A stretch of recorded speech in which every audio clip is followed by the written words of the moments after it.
Hello and welcome to the Actual Tech Media MegaCast. My name is Jess and I am excited to be here with you all today. But before we jump into our content, I have some basic information to cover with you. Let's kick off our day here today by taking a quick tour of your audience console.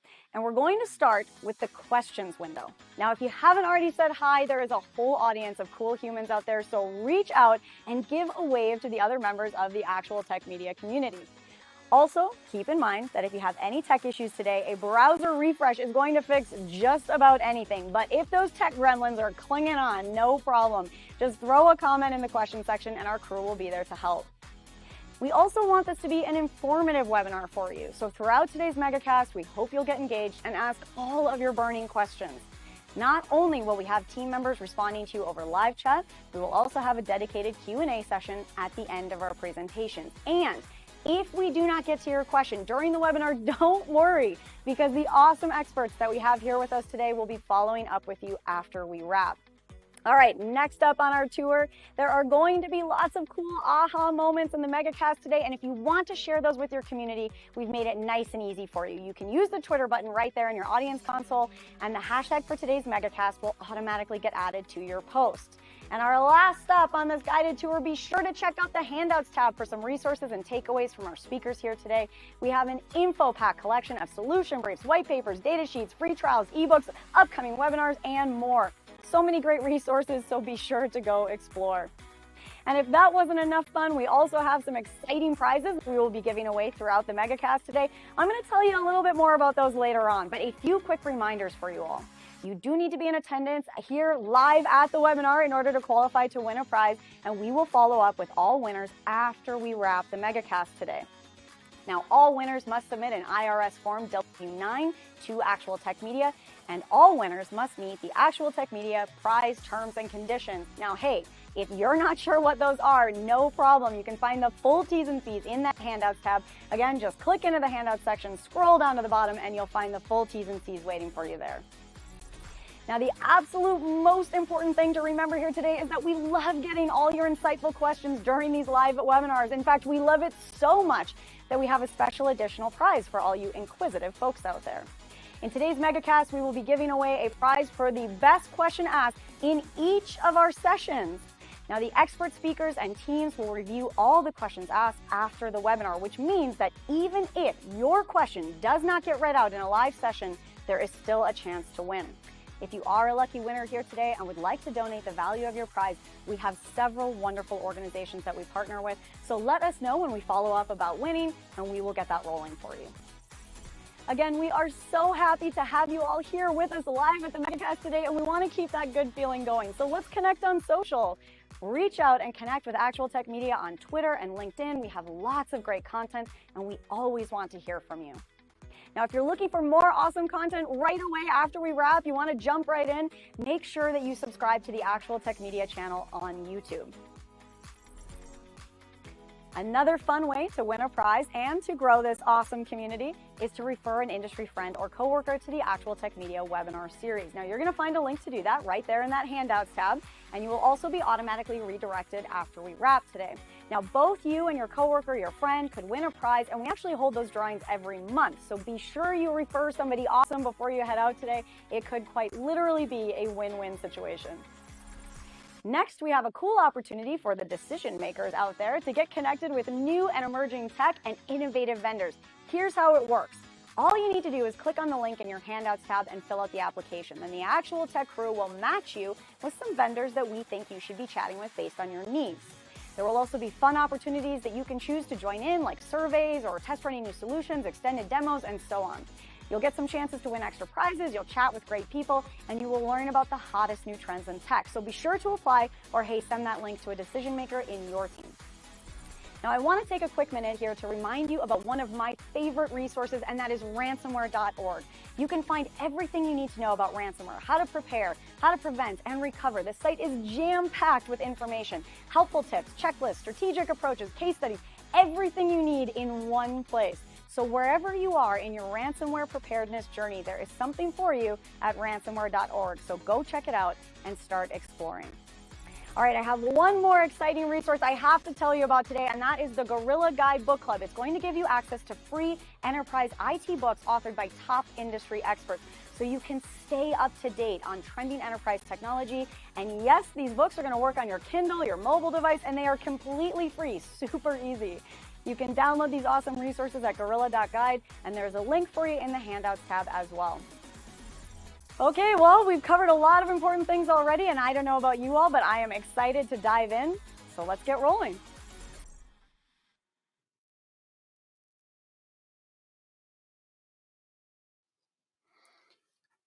Hello and welcome to the Actual Tech Media MegaCast. Today's topic is securing the modern workplace, tools for protecting workers in hybrid and remote environments. I want to start by saying a big thank you for joining us. On the MegaCast today, we've got an all-star lineup of innovative vendors, including Rubrik, Nutanix, Keeper, CyberArk, and Nudge.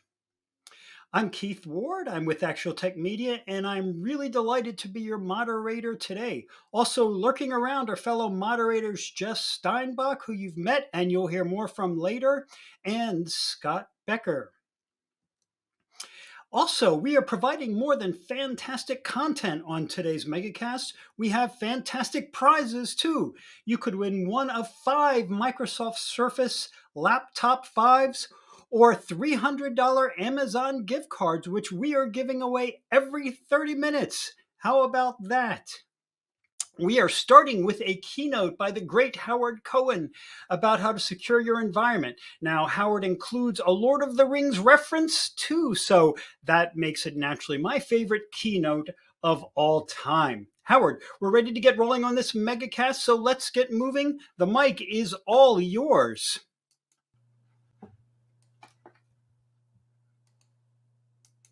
Hello and welcome to Securing the Modern Workplace, Tools for Protecting Workers in Hybrid and Remote Environments.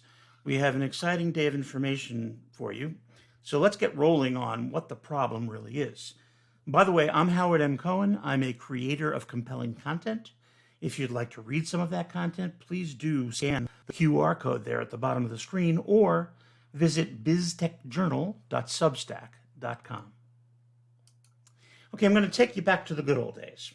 In the good old days, we all worked in one building, right? Everybody was there in your office building. And maybe there was another one in another town, but your team was in your building, and securing them simply meant wrapping one ring of security around that one building. And then everybody was secure. Fantastic. Now, of course, things have changed. You may have users out there in New Jersey, right? You may have users in Brooklyn. You may even have users in Manhattan. You may have users all over the place. They're using from where they live. And you have to have a ring around each one of them today to secure them. How are you going to make that work? Your users not only working it from home, they're also working from hotels and from airports and from conferences. You don't know where they're going to show up, but you have to have that ring of security around them wherever they are. In the old days, all you had was a local area network in the building, and your users were on each of the devices, happily sharing files, sharing peripheral devices, communicating with each other, and they were pretty secure. Also, you knew that out there in the wild, woolly world, there was a wide area network. And of course, that included a connection to the internet, which was even wider, global, massive. How do you protect yourself from anything nasty coming in from that wide area network? And the answer is you built a firewall, a hardware firewall. So if anything nasty was trying to come in, the firewall would filter it, stop it dead cold. Can't get in. And if anybody from inside was trying to send something out that they shouldn't, or trying to reach out for something that they shouldn't, firewall stopped them. Everybody was protected by this one powerful hardware firewall. Now, of course, your users are out there on that wide area network. They're working from home, from airports, from conferences. They're also connecting in via the internet. So your users are everywhere. How are you going to extend the protection of the firewall to encompass all of them? The answer is you're not. So it was time to get rid of the hardware firewall. The internet, of course, makes this problem worse because there's so much traffic and you have to protect each user from getting bad stuff from the internet. Well, the good news is we're going to leverage the internet to solve the problem too. Another consideration is not just the users, but the data. The data, that's actually the gold. That's the bacon, right? Everybody loves bacon. Well, everybody loves data, which is why we say data is the new bacon.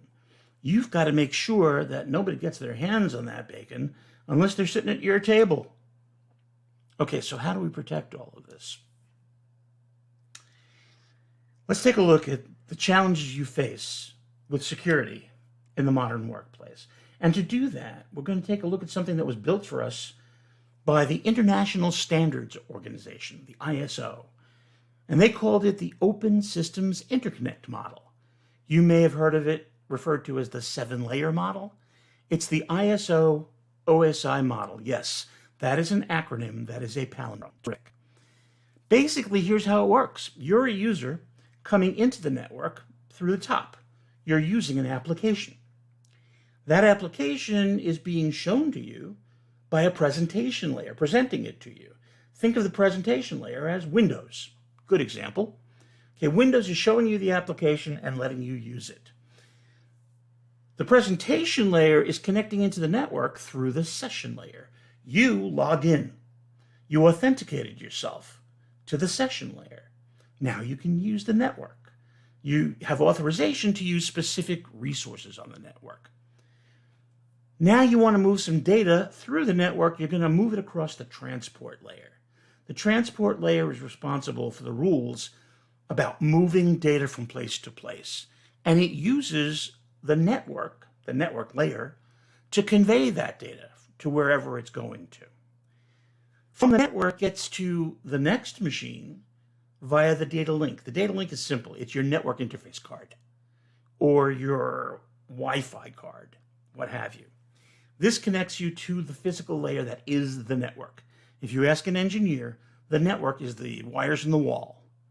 And so now you're connected to those wires. Your data moves across them to wherever you were sending that data. It then enters in through the bottom. It comes back through the physical layer into their data link, which connects it to their network. Uses the transport layer to send it to the session you've specified, whereupon the presentation layer presents an application to the next user that you're sending the data to, whatever or whoever that may be. Okay, so the data has moved down the network, across the network, and back up the model. Okay, here are some of the things that can get you in trouble. Where's the security layer? Okay, very common question. And my answer is usually yes, because security exists at every layer. You have to have security at each of these layers, and the security has to work well together. A chain is only as good as its weakest link, so every link has to be strong. The first and foremost way in which you exert security over the entire model is encryption. It's actually the last line of defense, but I always mention it first because it's the most important thing. If they manage to conquer everything else, if the data is encrypted, it may save you. It may save your bacon. Okay, so encryption, whenever it's being used across the transport layer, moving from place to place, but also encryption when it's at rest in storage. It has to always be encrypted. And never give anybody the key. Because without the key, a thief who gets at that data will come away with nothing. Do not give your key, by the way, to your cloud provider. They don't need it. They have no interest in your payloads, your data. So you keep the keys and only give them to people who are authorized to use them. Then there's credentials, and I'll tell you two things you have to worry about. Number one is that somewhere near 80% of users You know what they have as their password? Password. Yeah, they're still using password as their password. Some of them do P4SSW0RD and think they're clever. They're not. Password is a weak password. So you have to enforce very strong passwords. And this is why we do. Because stolen credentials are the easy way for a user to get at your network from the inside. And by the way, those who are not using password, maybe they're using a strong password already. It's too hard for them to remember. So the other thing that they're doing is they're writing that complex password on a sticky note. And they're sticking it to the bottom of their keyboard thinking, nobody's going to find this. They do. Okay, that's insider threats. You also have to protect the endpoints. Because an endpoint, a smartphone, a tablet, a laptop, a desktop, they're the doorway into the network. So they have to be protected. And you have to be running software that prevents intruders from coming in. Most important to me is network access control. This combines your credentials with your endpoints, okay? You have to authenticate not just the user, but the device they're using. It has to be configured properly for use on your network. It has to have adequate security for your network. And today, a hardware firewall is no longer good enough. You need to use a virtual firewall or a cloud firewall. Remember also that users are very vulnerable. Even if they're using terrific, strong credentials, if somebody sends them a phishing email, it may seduce them into clicking a link they shouldn't or opening up an attachment that they shouldn't. That opens the door to all kinds of horrible stuff, like having your data encrypted. And finally, we're extending the problem because out there is the Internet of Things. And there are all kinds of sensors and switches and controls that we need to use. They have to be secured too. Now, for the rest of today's MegaCast, you'll be hearing a lot of answers to the challenges I've raised. So enjoy yourself, take a lot of notes, and thank you for your attention.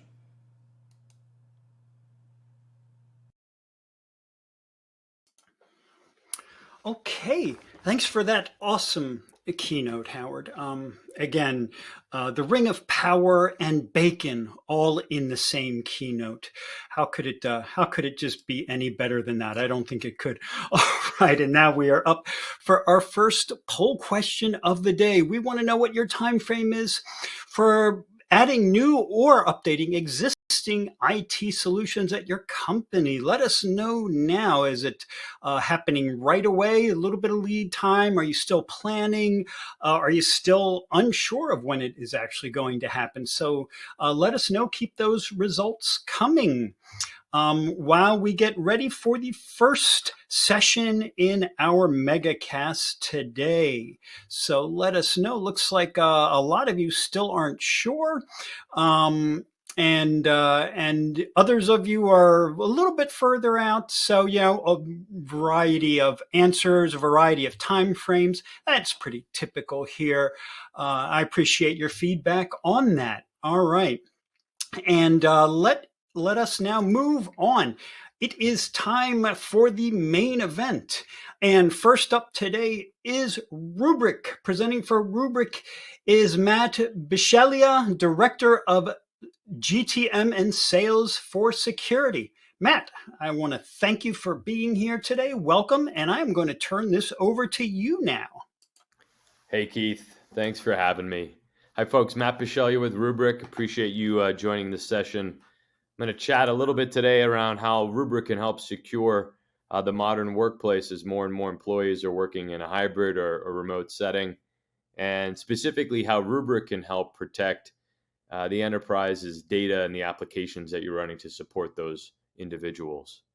So why don't we jump into it? The real driver for this as we think about employees working remote is we're leveraging more and more cloud, whether that be IaaS, PaaS, SaaS, specifically for the employees most likely. it's going to be SaaS workloads. And when we think about the challenges, specifically from a ransomware or cyber incident lens, we're seeing that these platforms are becoming compromised, particularly data breaches, exfiltration of data. IBM just came out with their annual security report, and they found that about 82% of data breaches actually involved cloud. Specifically, the leading cause of that was compromised credentials in the cloud at 36%. So that attack vector, is very common. Another stat is from Permiso Security, which really focuses on identity. And they reported that 100% of their cloud investigations were the result of compromised credentials. So employees' credentials are being compromised, and threat adversaries are going after the data, right? They're exfiltrating the data, they're exposing the data, they're taking that information, either to get a ransom paid or to sell that data on the dark web. So it's obviously a concern. And it's a problem that I think a lot of organizations are trying to prevent, but it's still happening, right? As we build these thicker walls around our data, these threat adversaries are breaking through, and they're exfiltrating it, as we talked about, or at least exposing that information, or doing things like ransomware and double extortion techniques, where they're deleting and encrypting production data sets, maybe even going after test dev, backup data, SaaS applications, etc. So that's specifically how they're compromising it. And when we think about the challenge specifically to cloud and other applications, whether they be IaaS, PaaS, even SaaS, backups that you might have in the cloud, the identity of those individuals, and we think about this problem as we can extrapolate that over all these environments you might have multiple accounts with this information, and you start thinking about the regions of those accounts and all the complexity involving with that, and trying to manage that, determine where your data is, what sensitive data might be out there, what users have access to that information, is it protected, is it not, could we recover the data, right? All these questions start to arise. And then you take that even a step further and think about multi-cloud and SaaS and layer all these things in. It becomes unwieldy very quickly and very difficult to know, are we okay? Are we safe? Can we recover? And can our workers, our employees, get back to business if these systems are compromised? So specifically thinking about that, what are the most common apps that employees are using? They're using things like Microsoft 365, Google Workspace, maybe even file shares, right, to get access to their data, SharePoint, things like that, to collaborate with their fellow employees or customers, clients, etc. If those are down, how do they work? How do they operate? Those are compromised in an attack. What happens if PII and PHI, that's personally identifiable information, personal health information, if that data is exfiltrated? It could be of your employees, it could be of your customers, partners, etc. What would be the impact to the brand? Would there be class action lawsuits because identities were stolen due to that leak? Would there be regulatory fines for not meeting compliance? Those types of things that you need to think about. And how do you prevent it? So this is where Rubrik can really help. As we think about specifically the data itself, Rubrik has the core tenet of what we do is backup and recovery. So the first thing to do is protect it, back up that data.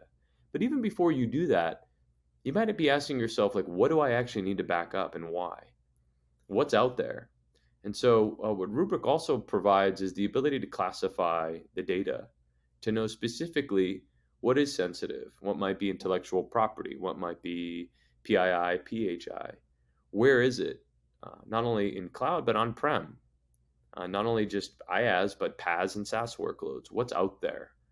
So security and IT professionals can identify that, know who has access to those systems, but also what sensitive data is in those systems as well.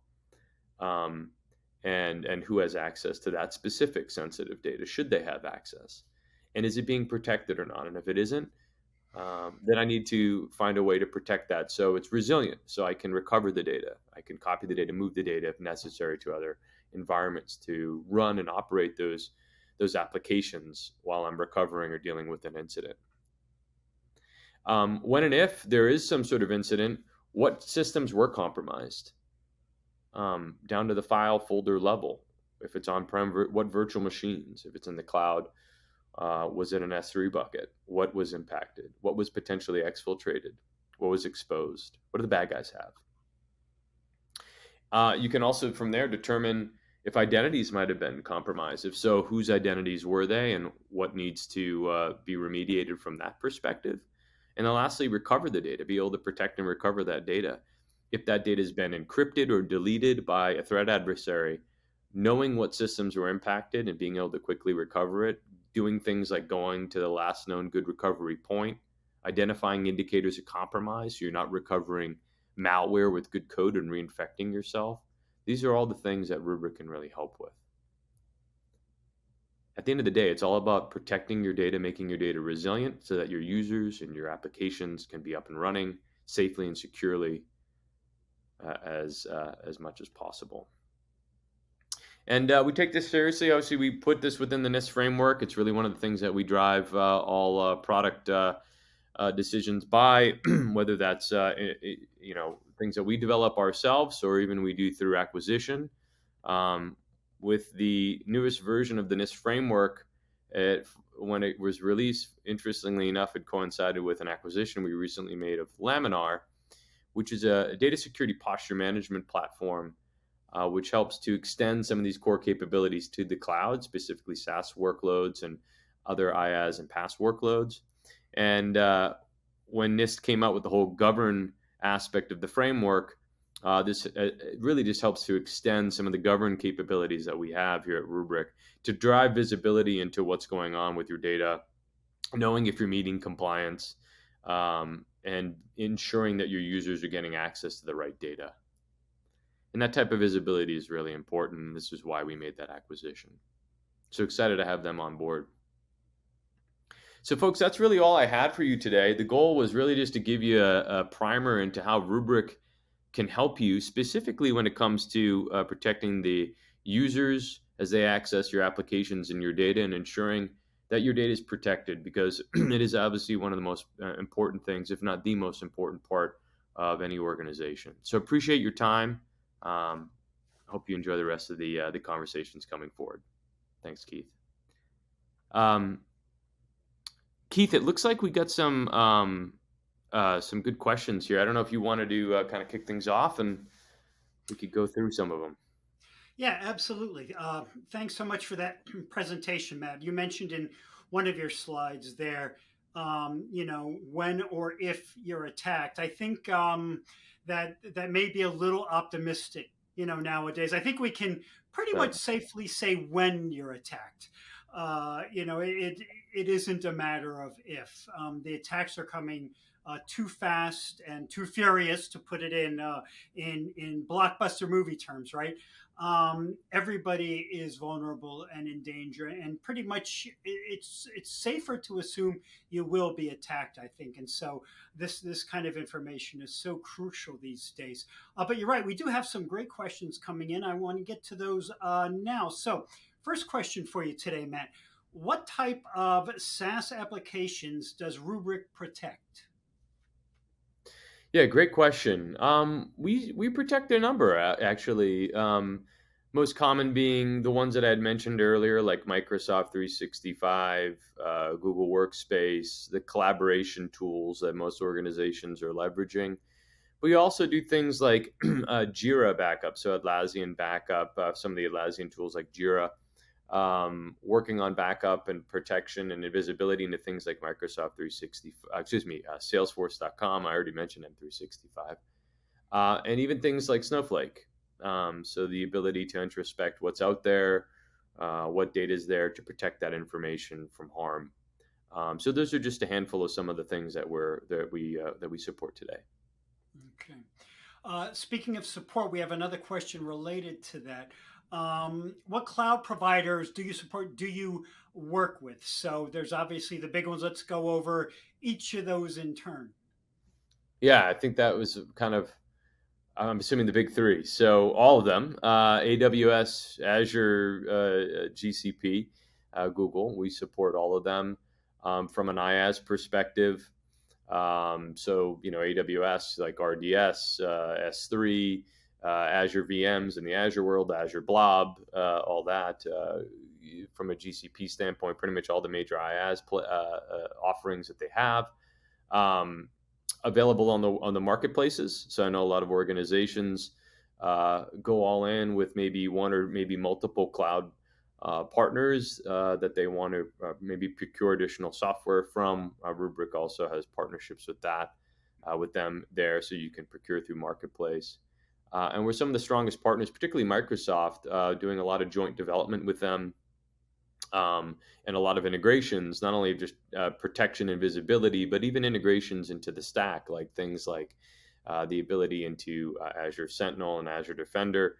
So integrations into the stack as well, if we're not either building tech on top of it or supporting our customers from a backup recovery, visibility, DSPM type functionality. Hopefully that helps. And that's, I mean, that kind of cloud agnosticism is becoming increasingly important, isn't it? Because we are in the era of multi-cloud, and as a company with backup data, you're going to use whatever cloud has the features that you need for that particular job, and that could mean you're working across 1, 2, or all of the big public clouds, couldn't it? Absolutely. Yeah, totally. Great point, Keith. And the other thing that's important too is on-prem. There's still a lot of organizations that are running, virtual machines in a data center that need support there as well. And Rubrik supports both on-prem and major cloud providers as well through a single platform, right? Exactly. And what we see more and more, obviously, is that hybrid seems to be what so many companies are settling on. So, in other words, you protect end to end, basically, is what you're saying. Absolutely. Yes, sir. Okay, great. All right. So you've given us a lot of great information on Rubrik today. So a lot of people are probably going to be interested in knowing more, wanting to find out more and take the next step. So Matt, what should they do next right after this event ends to learn more about Rubrik? Yeah, I mean, the obvious things, go to the website, reach out to your account team if you know your Rubrik account team. If not, the major cloud providers, ask them. They will know. At AWS, Azure, GCP reps, they'll know who their Rubrik counterpart is. You can reach out to me directly, Matt Bisceglia. You can hit me up on LinkedIn. Happy to chat with you there, and we can reach out that way. You can email me at matthew.bisceglia, my last name. Probably easier to just put it up there so you guys don't have to. In fact, I'll go to that. You're happy to reach out there and get me directly if you'd like. It's matthew.bisceglia@rubrik.com. Really anybody from the CEO down, we're all here to help. We're all here to help our customers. So if there's any interest at all, reach out. Ton of content online as well, like YouTube and other events like this. You can get more details, more demos if you're interested in that. In testing the technology or seeing a demo, please reach out. We'd be happy to set you up with that. Okay, and we'll leave your name up there for another minute because it's not the easiest one to remember or to spell. So hopefully they've had a little bit of time now to see it and hopefully to get what they need out of it. Matt, it's been such a pleasure to talk to you today. Thanks so much for your time and for updating us on what Rubrik is doing. It's such an innovative company, and we're always happy to see it. Keith, thanks for having us on, and I enjoyed today, and enjoy the rest of the time, folks. Thanks all for joining. Take care. Thank you. Great. Bye. Okay, thanks for that. I noticed we did not put Matt's name up, so in just a few minutes we'll get it up in the Q&A tab so that everyone can see it. In the meantime, I want to thank Matt for an excellent overview. Really enjoyed that. And I'm going to throw up our next poll question. Let us know what additional resources you would like to see from Rubrik.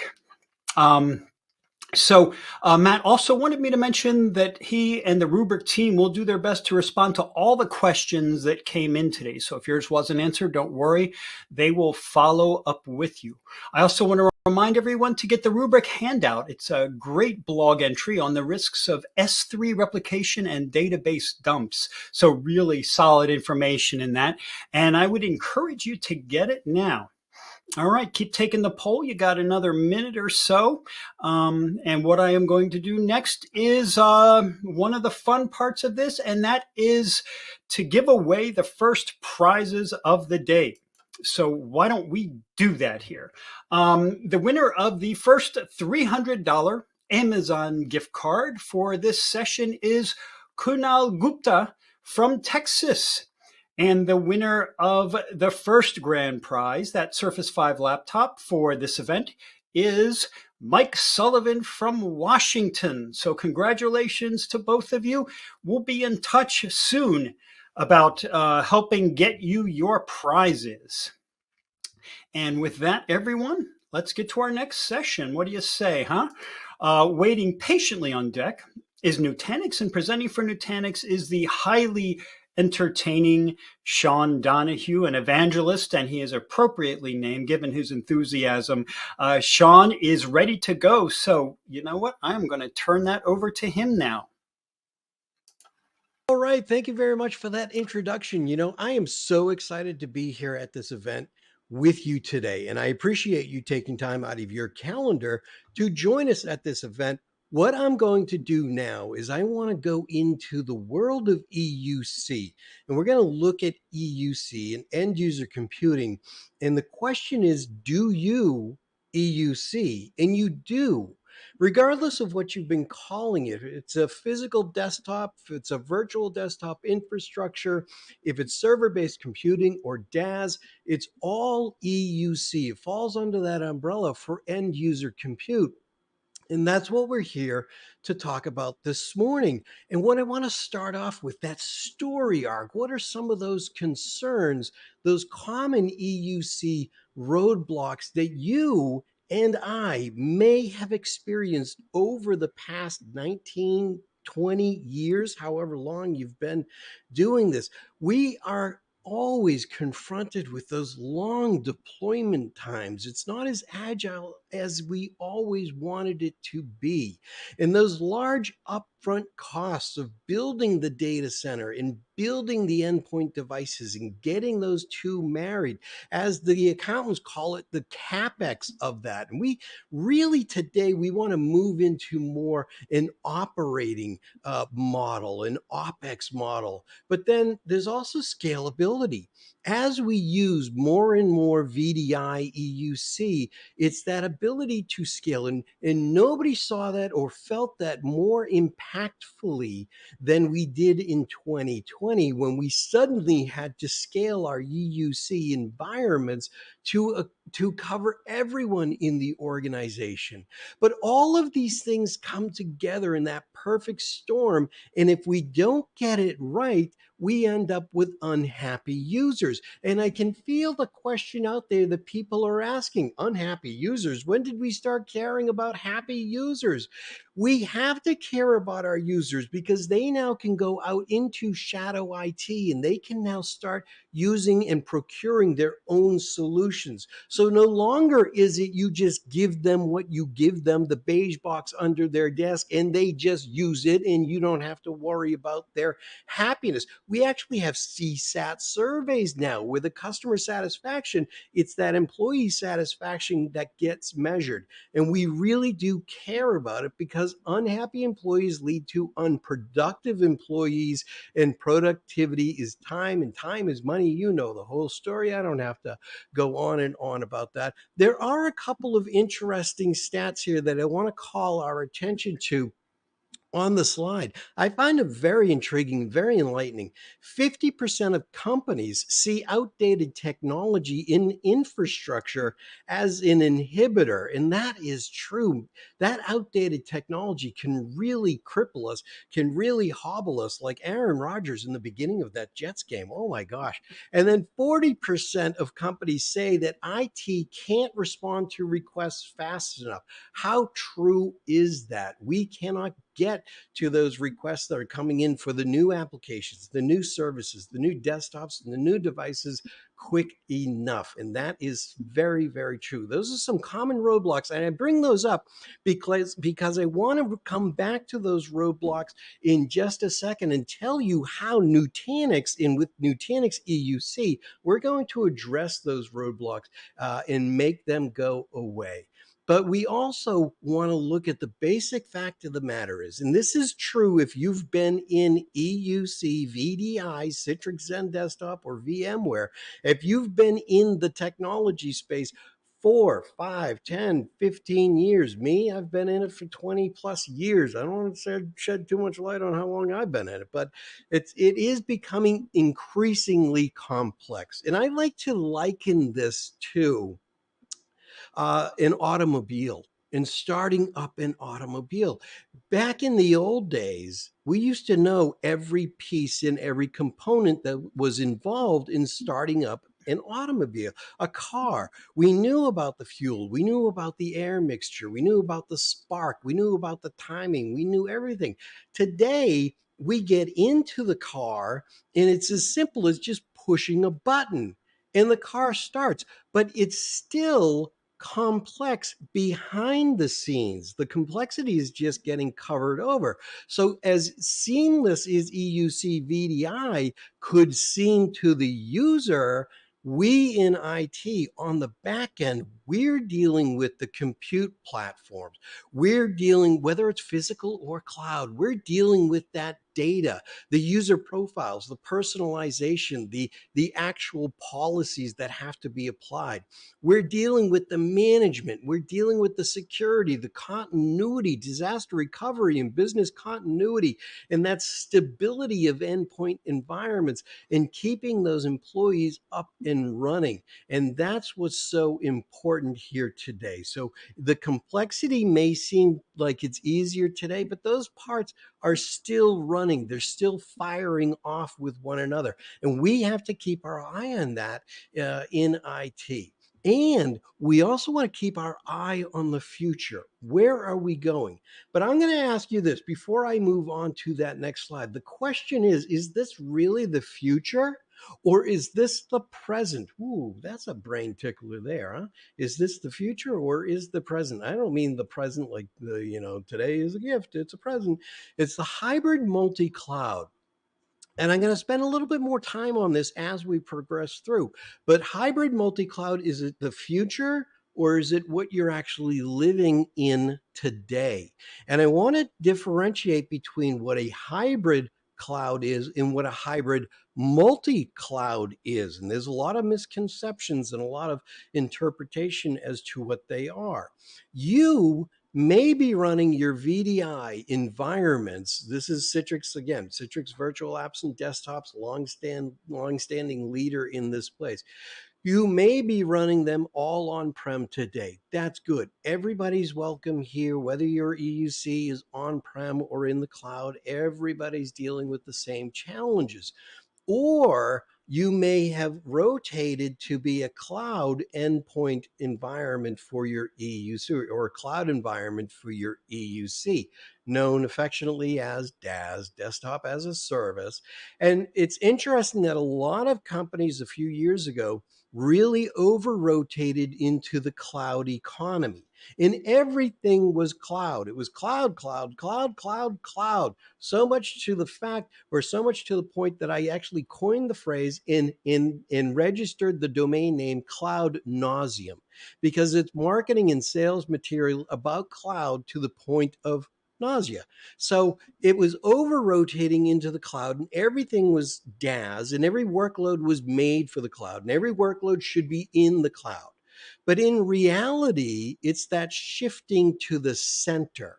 It's that hybrid EUC. Your desktop workloads now can live on-prem just as easily as they can live in the cloud. And it's that mix of environments, on-prem and in the cloud. Because let's face it, you've made significant investments in your on-prem environments. And nobody's asking you to just abandon those and throw those away and move everything into the cloud. It all depends on what is the right platform for the right workloads in the right places and in the right time. That's what determines whether your workloads are on-prem or in the cloud, or like I said, as a hybrid workload deployment. And another stat, I love stats. I'm a numbers nerd at heart. 83% of those surveyed, the environments that were surveyed, view hybrid as the ideal deployment model. Now, the question is, how do we get there?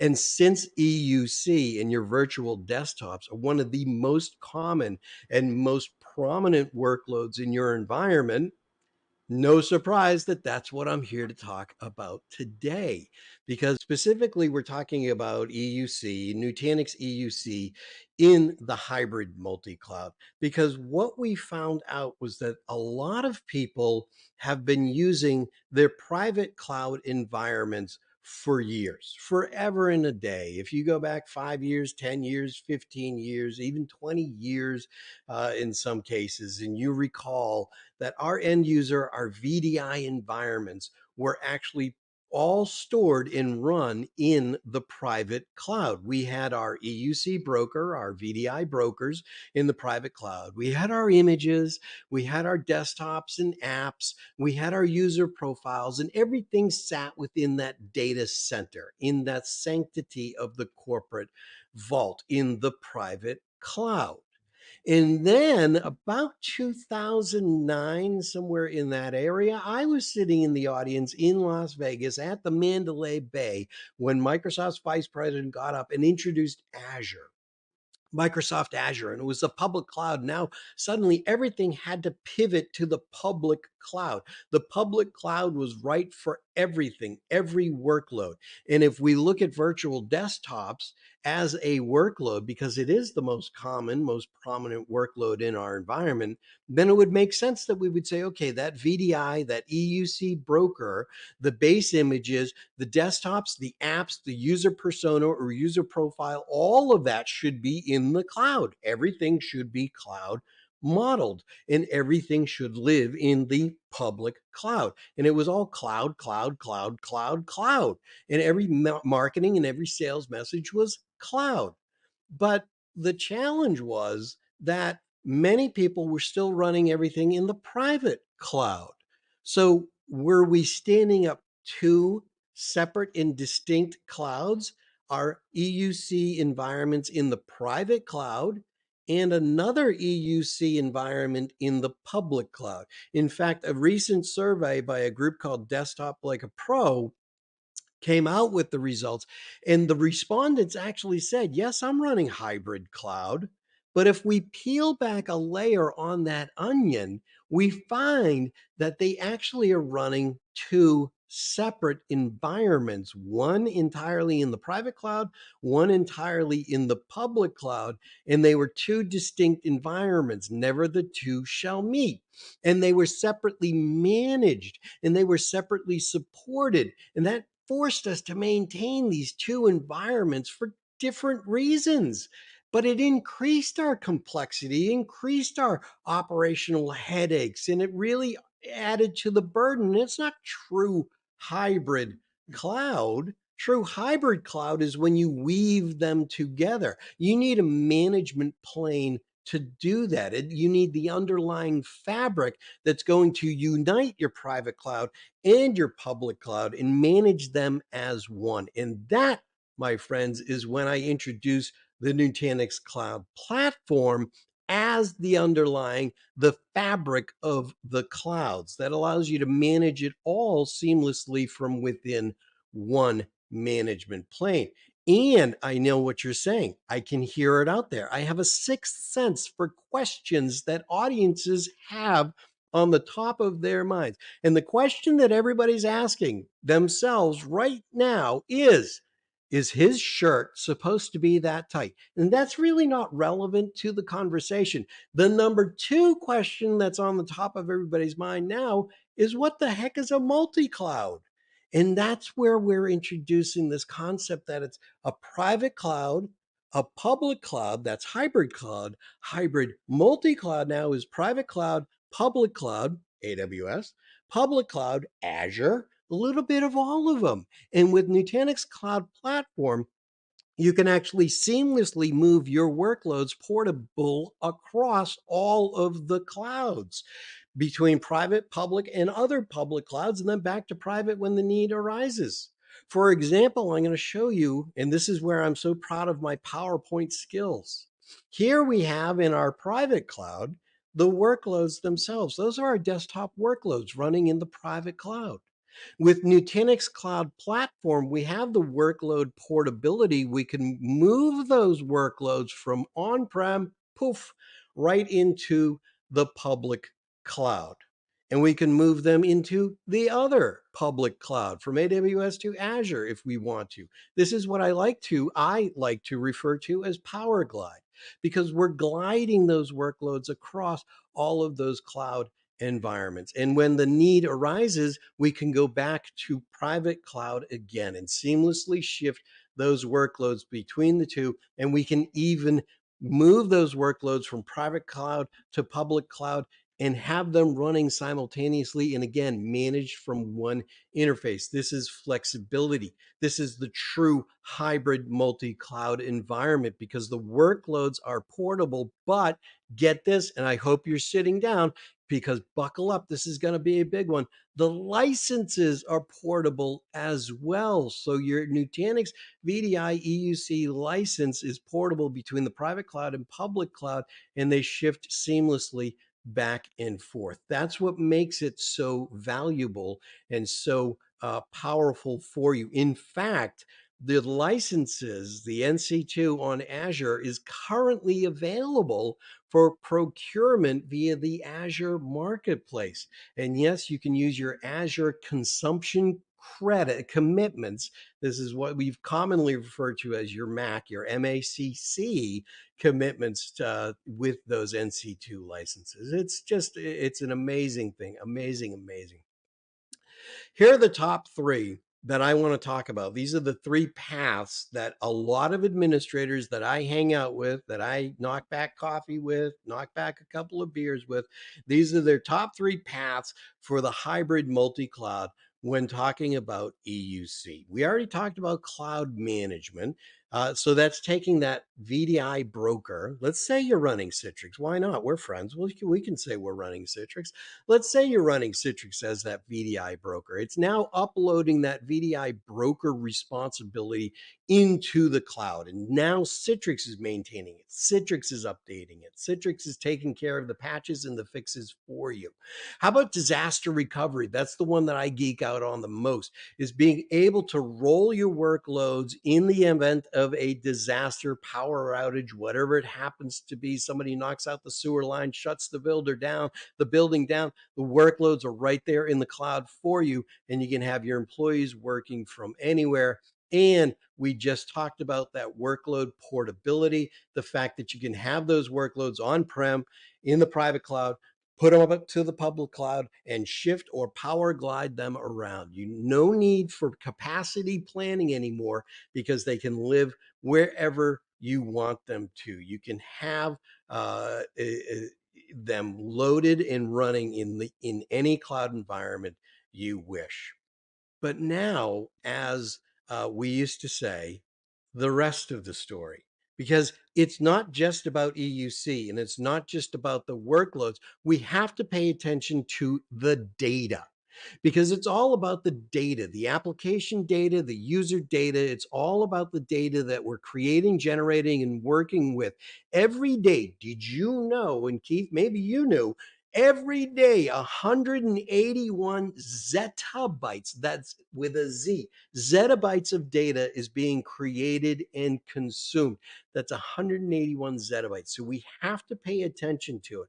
We have to have a solution that is going to allow us with our VDI environments to manage that data. And that unified solution is Nutanix Unified Storage, deploys in minutes, centralized management from the Prism Central Management Interface, handles billions of files, one-click optimization. It is truly amazing. And I know that we're running out of time here, but I do want to emphasize a couple of things to you. When it comes to unified storage for EUC, some of the things that you're going to want to pay attention to is how you're managing your user profiles, all of the user profile data, the user departmental data. Do you use application layering? You remember AppV? How about Citrix app layering? How much MSIX for the user profiles? Did you use FS Logics? And as well as condensing the number of PVS servers that are required. You want a solution that will address all of those things. But more important than that is the visibility. We need visibility into how our employees are using and accessing the data. We want to know when the last time, the history, the aging information about the data. We want to keep an eye on for lack or lazy admins like I was, who just applied admin permissions across the board just to make life easier for me. So if I have visualization into the permission settings, I can control that, as well as when employees access data they shouldn't be, or even the detection of malicious activity like malware and ransomware. Who doesn't lose sleep at night worried about malware and ransomware? If you don't lose sleep at night worried about malware, ransomware getting into your environment, you have better medications than I do. I don't know what to tell you. It's that utility that allows you to see that visibility and automatically roll back and add defenses to it. And I'm going to leave you with this, and I'm going to hand it back over to Keith in just a sec, because I see we have some questions coming in. The whole EUC solution stack, Nutanix has you covered in your VDI environments from soup to nuts, from start to finish, with the NC2 automation, business continuity, disaster recovery, the Acropolis hypervisor, Nutanix unified storage, microsegmentation. It's all in there. And I know that we have a case study. I want you to go look at the case study. It's on Nutanix.com, and it is the Penn National Insurance Company, and talks about how fast they recover in the event of disasters now using Nutanix and Nutanix for EUC. So go read that and go learn about Penn National. But I also want you to live like you're from Maine. Question everything. Be skeptical, my friends. Don't take my word for it. Go up to Nutanix.com/Citrix/EUC/test drive and test drive it for yourself. And you can actually experience these things at the control of your own hand. Keith, I want to hand it back to you, my friend, because I think we have some questions coming in. If we have time, that is, I'd love to hear one or two. Yeah, we sure do, Sean. Thanks so much for that presentation. Let's say I have to give you a big thumbs up here for what I believe is the first ever Aaron Rodgers reference on a MegaCast. Now, if I was a New York Jets fan, I'd be real depressed right now, but I'm not, so it's all good. Okay, That's so. right. I'm a Patriots fan, so hey, There you go. hey. There you go. So you weren't crying probably too hard. All right, so let's dive into some questions. We've got some really good ones coming in, and we do have time for a couple of them here. First one today, Sean. What does the licensing model look like for Nutanix, and how does it differ from Citrix? You know what? That's a great question, because, and very timely too, because Citrix recently announced they're switching to a universal subscription model. And what does this mean? This means that you're going to be able to license Citrix on per concurrent user basis. That's how many users are you going to have attaching to a Citrix virtual desktop environment. That's what you need to know. Not how much space, how do you size it out, how many, how much storage are they using, how many CPUs, where are they accessing it from. And that aligns beautifully with the Nutanix VDI licensing model that's been in existence for a while. I'm not saying they copied it, but it is what it is. So the Citrix universal subscription aligns perfectly. In fact, take the math from the Citrix licensing calculation that you did, apply it to Nutanix, and it's going to be the same thing per concurrent user. And don't forget, in Nutanix, those licenses actually are portable from private cloud to public cloud. That's huge. That is really big. Absolutely. Okay, next question. Is Data Lens an add-on to unified storage? Oh, that is good. I'm glad somebody picked up on that, because Data Lens is that tool that I, only glanced on briefly, but it's that tool that gives you the insights into into your storage, into how people are accessing it. How long is it aged? Do we have data that should be in the garage? Should be in the attic because nobody's touched it in a while. But then more importantly, it actually can identify and recognize when malicious activity takes place, malware, ransomware. Identify that by the signature and by the activity that starts to take place. Shut that down, block that user, and then roll that data back to a last known good state.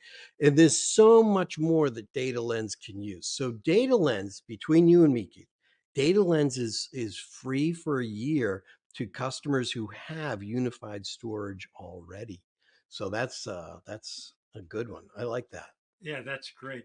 Okay, I think we got time to fit in one more today, Sean, and this is a really interesting one. You've been talking about a lot about public cloud. So, what hyperscalers are currently supported on your solution? Ah, nice. I like the way it's worded too, because a lot of people glaze over the term hyperscaler. Hyperscaler is the cloud itself. So think of your big three that you might have. And I'll tell you today, Azure and AWS dominate the hyperscaler or public cloud market scape. So Azure, AWS, NC2 is validated and supported on both Azure and AWS. And if you go to Nutanix.com, there are actually validated designs that show you how to deploy your Citrix environments into Azure or AWS using Nutanix Cloud Clusters. And it's a great read if you have a long weekend and you want to read something other than John Grisham. My favorite authors in order: John Grisham, Walt Whitman, and then the Nutanix validated designs. Those are my top three. I might put Nutanix above, Grisham and Stephen King and all those. I don't know. Maybe that's just me. John, it has been such a pleasure to have you on and to have you talking about EUC and some of the top trends and to let us know, what Nutanix is doing these days. Thanks so much for being with us. Well, thanks for having me. It really was a pleasure. And I want to thank everybody out there for taking the time out of your busy schedules to tune in today. It really, really means a lot. And you are what makes this environment so great. Indeed. Indeed. Thanks again, Sean. Thank you.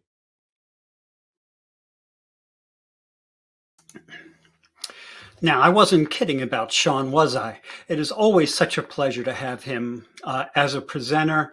And now it's time for the next poll question. And this one is similar to the others, only with a different name. Let us know what additional resources you'd like to see from Nutanix. And another reminder that Sean and Nutanix will follow up on any questions that we didn't get to today. And another reminder about the handouts. There's a link for a test drive from Nutanix to test drive using Citrix desktops on Amazon Web Services. Looks really interesting. So get that from the handout section and vote in the poll here for another few seconds while I get ready to announce the next prize winners. And that is going to happen right now. So, the winner of the $300 Amazon gift card for this 30 minutes is Jonathan Ramsey from North Carolina. And the winner of the grand prize, another Surface 5 laptop, is Matthew Dodd from Tennessee. All right, so there are two happy people now. Congratulations, and we will be in touch with you to get you your prizes. ASAP, as we say. And with that, let's get to our next presentation. This one comes from Keeper and is presented by Brandon Ingram, a solutions engineer. Now, Brandon is going to be joined by our own Jess Steinbach for what can only be described as what's likely to be one of the most unique presentations we've ever had on a MegaCast. Now, pay attention because this one is really going to be a lot of fun. So, Brandon and Jess, why don't you guys take it away? All right. Well, Brandon, I am so excited to be here with you today, and especially for this very tasty challenge, because your team has challenged me to some very untasty things in the past, including some jelly bellies and some hot sauces that I still have PTSD from. But talk to me about what we're doing today, Brandon. Yeah, so these are the three essential tools to protect remote workers, just as easy as guacamole. So today we're gonna, as a metaphor, have you make guacamole just to show how simple it could be. Uh-huh. Okay, so you have three major ingredients to your simple solution, and I have my three main ingredients to this is a very simple guacamole. I can feel everyone shouting at me at home, but what about onions or tomatoes or other great things? But we're keeping it Yeah. simple today, nice and simple. And the deal with this is, Brandon, that I'm racing you, right? So you're gonna do a demo and go, or you're gonna go through the presentation and go through all the information, and I'm gonna make the guacamole. And throughout the presentation today and in follow up, anyone who signs up for a demo with Keeper Security is going to get a $25 gift certificate, which is amazing and awesome. And I love that. And if I beat you, if I can make this beautiful award winning guacamole, gourmet guacamole, before you can finish your presentation today, then Uh-huh. the entire audience gets $50 Oh, just for okay. registering for that demo. So if That's I awesome. win, $50 going back to everyone who signs up for a demo. Do I have that right, Brandon? Of course. Of Yes. course. Okay. So I can feel all the love from everybody out there in the audience who's just pushing for that $50 scorecard. I mean, you're getting 25 no matter what, but I'm going to do my best to bring this to a $50 total for all of you. Brandon, should we I'm going to start a timer for this. Well, no, that doesn't make sense. I'm going to do what can I do? I want to do like a clapper. Okay, I'm going to clap. So you're going to move to your next slide when I clap, and then I'm going to start and you're going to start. Are you ready? Of course. Let's go. Cool. I like it. Okay, All right. now. You good? Uh-huh. Go. Okay, awesome. Yeah, so right here, and first we just talk about the problem that we're trying to solve here, right? So with the advent of COVID-19, there's a lot of companies that are working from home, right? So a lot of companies adapted to the hybrid model, and a lot of people are working from home. So these companies weren't necessarily prepared at the time, so everyone's just using their own devices, everyone's off using certain kinds of things that they just, found on the internet, so on and so forth. But the problem with that is that it's not a rounded solution, right? There's a lot of different variables we have to worry about when it comes to everyone using different kinds of networks, different kinds of devices, so on and so forth. You have to worry about everything.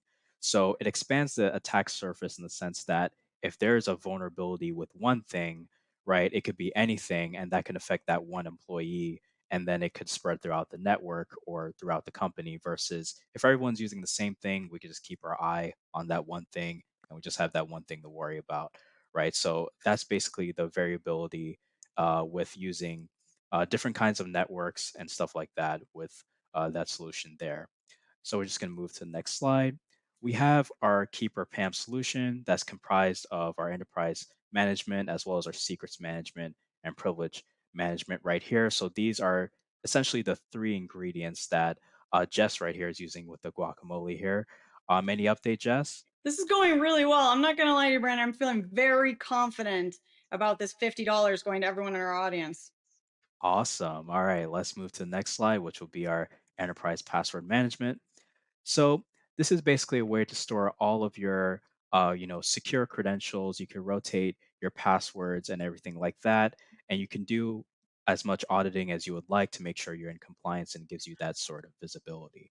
Now, we don't call this the vault for no reason. You can actually store anything you want inside of the Keeper Vault, right? This could be PDFs, photos, files, server information, addresses, contact info, anything that you want to be secure in general you could just put it in the vault because it's just made to be things to just secure anything that you would like to secure, right? So anything you want to put in there, you could definitely put in there, right? So moving on here, we have the secrets manager, right? So when we talked about the vault, right, the use case of putting PDFs and putting photos in there, secure credentials, that's actually the use case for a person to do it, obviously, right? They go to keepersecurity.com, they log into their vault, they use the app, they use the desktop app. However, we have the secrets manager, right? So the secrets manager is basically a fully managed cloud-based solution to secure all of your infrastructure secrets, including API keys, database credentials, so on and so forth, right? So what does that actually mean?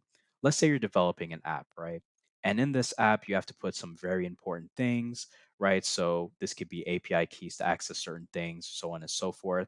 So instead of putting those crucial credentials inside of your program where it's vulnerable, what we can actually do is put it inside of Keeper and use the secrets management to actually connect Keeper to your application. So when your application needs to get those serious credentials, it can actually make API calls to Keeper to retrieve them. So it's basically the vault for machines, right? So you can actually use machines or any kind of software to reach inside of Keeper, get the necessary information, and get it out, right? The reason why this is necessary as well is that you'll also have, we always saw those. If I don't know if you guys remember Flappy Bird, but there was a lot of duplicate games in the App Store for Flappy Bird, right? So the reason why that happened is because someone would download the actual Flappy Bird app and see all the source code and then take that and then make variations of it. But if they actually use the Keeper Secrets Manager, they can actually protect some of that. That way, that wouldn't be possible, right? So that's just a way to do that here. And then this is the Keeper Connection Manager. But before we get into here, has anyone ever heard of Apache Guacamole? If not, we can just do a review right here, right? So with Apache Guacamole, this was developed by Mike Jumper, Frank Law, and James Milner. These are three people that came up with the software. They later donated this to the Apache Software Foundation in 2016, right?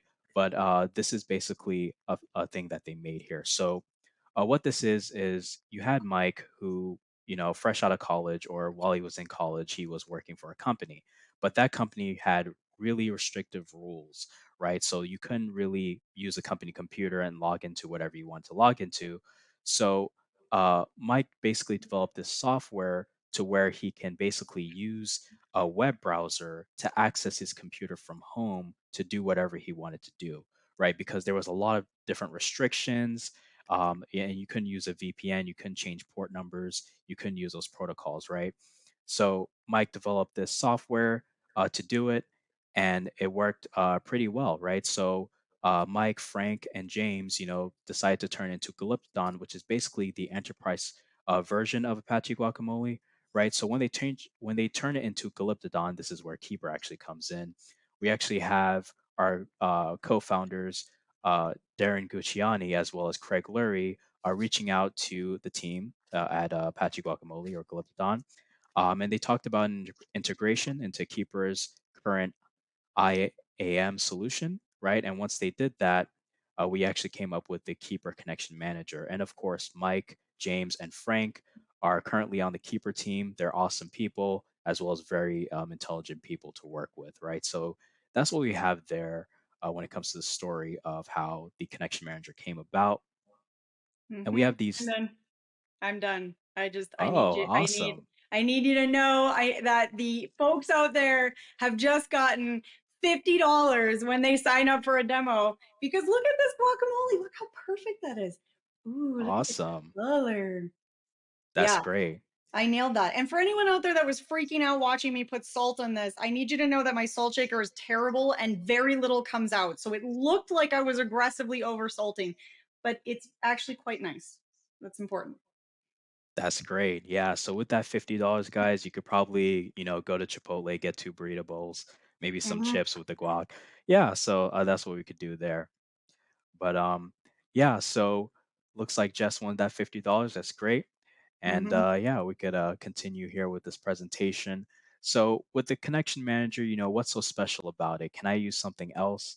Right. So you probably could, but you'll miss out on certain features. Right. So we actually connect to these standard protocols. Right. So RDP, VNC, SSH, Kubernetes, MySQL, Postgres. So basically, there's a lot of flexibility there when it comes to what we can connect to. But why are these protocols important, right? So we can see that with our next one, right? So it's because with the connection manager, it's actually a clientless remote desktop gateway. So what that means is for other companies, let's say you have 1,000 machines that you want to connect to remotely. That's 1,000 things you have to download on those machines in order for it to receive the actual connection. However, right, with the actual, connection manager here, the Keeper Connection Manager, we actually don't need an agent, right? We're just connecting to the protocol that already exists on the machine right out of the bat, right? So if it's Windows, typically RDP will be on it, so we can just connect through RDP, right? If you have, Linux, typically SSH could work as well, so on and so forth. So it basically reduces the hassle that companies have to go through and basically just downloading a bunch of different agents on different machines. And even when you have to update those agents, it's basically a nightmare unless you have something in place to do it all together. But with our agentless solution, it basically mitigate all of those things there, right? So definitely easy. And also, you can use this through a web browser, right? So it's very easy to access, right? If you have something too complicated, there's no way your end users are going to actually utilize it. So it's just easy. They just go to a web browser, type in a URL, right? That's, optimal for their connection. Once they go through, they sign in, authenticate, and then they have access to their connections. And they can use it on any device, right? So they can use it on their laptop, iPhone, iPad, anywhere they want to use it, they could definitely use it there. And of course, everyone likes easy. That's how people actually use applications, right? So that's basically it there. And right here, there's a long list of things that we can actually do here. We have file transfer, switching connections, multitasking with tile connections, print to PDF, screen sharing, session shadowing, things like that. You could zoom in. Mobile, like I said before, right there, and of course, you can touch the screen and do that. We have import, we have audio actual settings here, and then we have screen recording config, and then we also have an integration with the secrets manager, right? So what does that actually mean? Of course, the connection manager is a software. So that would mean that if it were to connect to the Vault, it would have to use the secrets manager. So what's special about this is that let's say you have a server credential that you would like to basically rotate. Yeah, you could do that with the secrets manager. But basically, if that updates on the secrets manager side, how does that update on the connection manager side? Well, the thing is, we actually have an integration between the two. So if a server actually updates on the secrets manager side, it automatically syncs to the connection manager. So you can always log into it, even if the password is constantly changing, which makes it very secure to secure all of your infrastructure on the connection manager side. But yeah, with that being said, that kind of concludes the demo, and everyone gets a $50 gift card. Yeah, so I am Brandon from Keeper, right? And after this call, I'm gonna get some guacamole myself. But with that being said, are there any questions? Yeah, Brandon, honestly, I feel like I'm restraining from just sitting here and eating guacamole for the next few minutes because this is so good and now it's just in front of me. And everyone at home is probably very upset with us for making them. Everyone needs to go out for tacos now and guacamole. And that's your challenge from Keeper Security. That's what you can do Definitely. with your $50 gift card. You can go Yeah, spend that on avocados. That'll get you like 2 avocados, right? yeah. That's expensive avocados. Yeah. Well, Brandon, I must say your team is totally forgiven for making me eat the hot sauces and the jelly bellies because this right here, this is the bar that I want. I know, right? Next we'll do like steak and brandy nights, please. Steak and bourbon challenges would be That would great be great. if we That would could be add great. that into your repertoire. Okay, I do want to get to a few questions. We are a little short on time, so we're going to get to as many as we can. But before we wrap up and I go eat all this guacamole, we got a question from the audience wondering if you could give a little bit more information on what you think makes Keeper Security stand out. What are the key uniques for somebody that might be sorting between a few different vendors? Yeah, definitely. So one of the unique things I would say is how Keeper just protects your data in general, right? Mm. So basically, when you're storing data in any other solution, they do encrypt it, but they encrypt basically like at the vault level or just the overall level, right? So a cyber criminal, they just basically bypass that vault encryption and they see everything in clear text. But what's unique to Keeper is that they encrypt everything on a record level. So not only does a cyber criminal need to break down that vault encryption, they would have to decrypt every single record that they want access to in order to get that information. So that level of security really does reduce the blast radius a lot, and that's something I really do like about Keeper there. Great, good answer. I think that, and that really does help because I think there's a lot of folks out there that, they're in those research phases.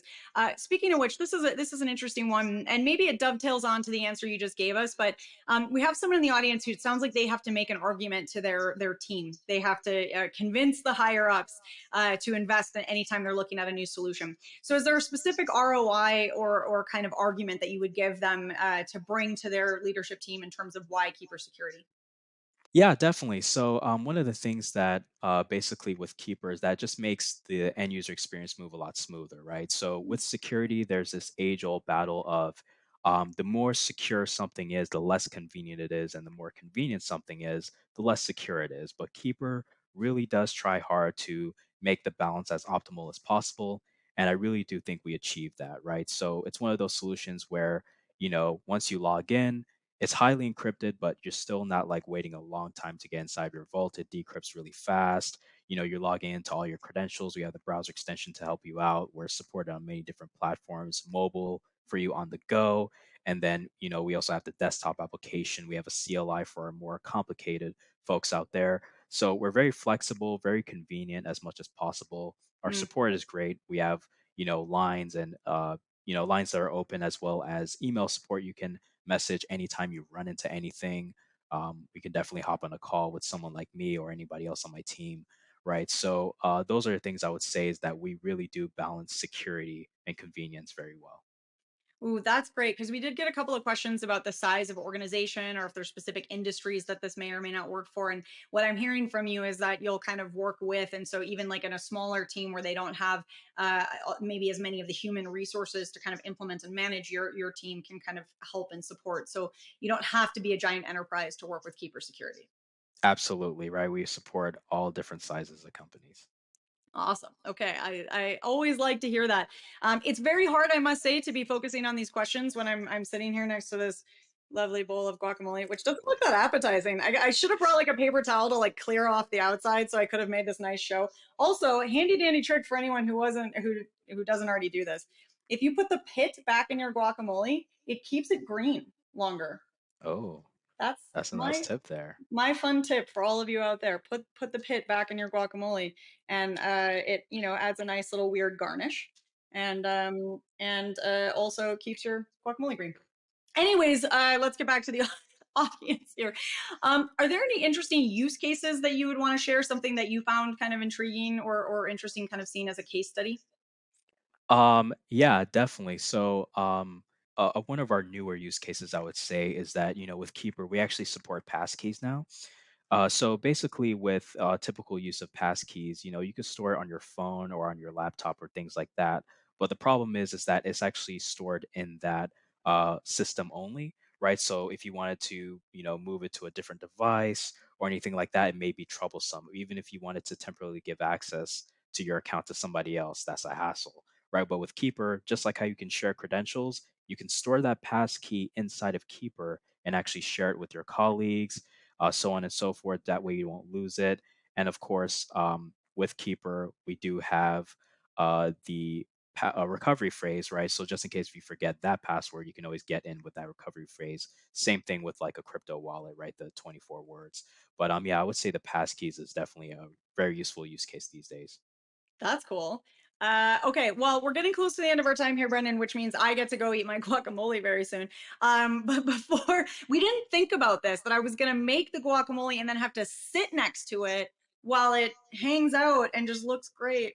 Ugh, Yeah, this definitely. this has been a real test of my willpower, I must say, team. Okay, so just kind of coming up towards the end here, for somebody out there that is wanting to get started and kind of jump in with Keeper Security, I'd love for you to give them a little bit of information on how to get started. And I'm also going to ask you to kind of, if you had sort of one call to action or one takeaway that you wanted everyone in the audience to be thinking about from this presentation, what would that be? So what's your one key takeaway, and then what should they do about it to get started? Yeah, definitely. Right. So, how to get started on Keeper? We could just go on keepersecurity.com if you want to use it on your uh, laptop there, or you can actually download the app. Right. We have an app as well to store all of your passwords there. Right. So very easy to get started, not convoluted or anything like that. You just set up an account and you're good to go. right? Of course, if you're a business, you could definitely go on our website and request a demo, right, to get one there for your enterprise, so on and so forth, and we'll take care of you from there.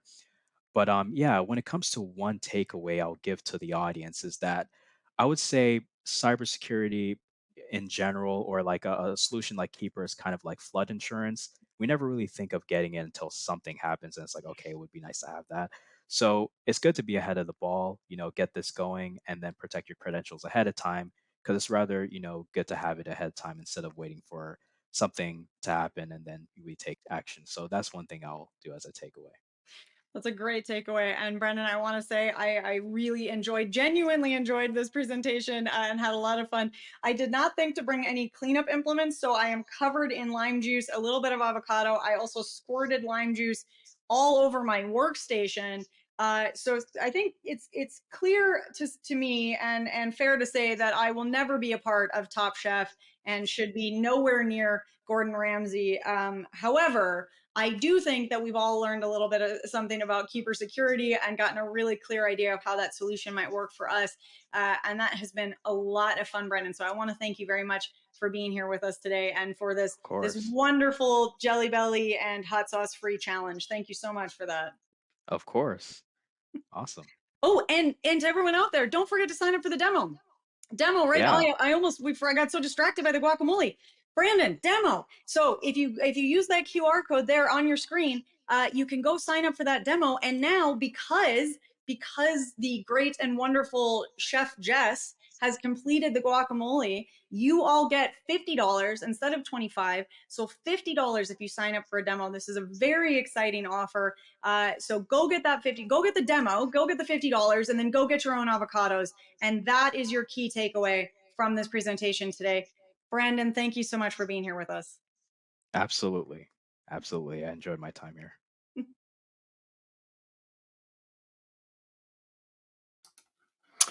Wow. What do you say to that? That was one tasty presentation, wasn't it? I think it's fair to say that Brandon and Jess, you had us eating out of the palm of your hands during that session today. So now, as you can see, I've served up our next poll question. Let us know what additional resources you would like to see from Keeper. As you can tell, I'm a guy who enjoys his puns and dad jokes and all that stuff. So that was delightful. For any of the questions we didn't get to, the good folks at Keeper will definitely follow up on any additional questions. I also want to remind everyone about the handouts. We have a PDF about privileged access management from Keeper that is definitely worth downloading right now. Hey, thanks to everybody who responded to the poll. Looks like you are really enjoying that too. I'll just leave it up here for another moment and we will move on to the next one. Sad to say. I hope Jess is picking out right now. I think she might be. So now it is time for the next prize giveaway.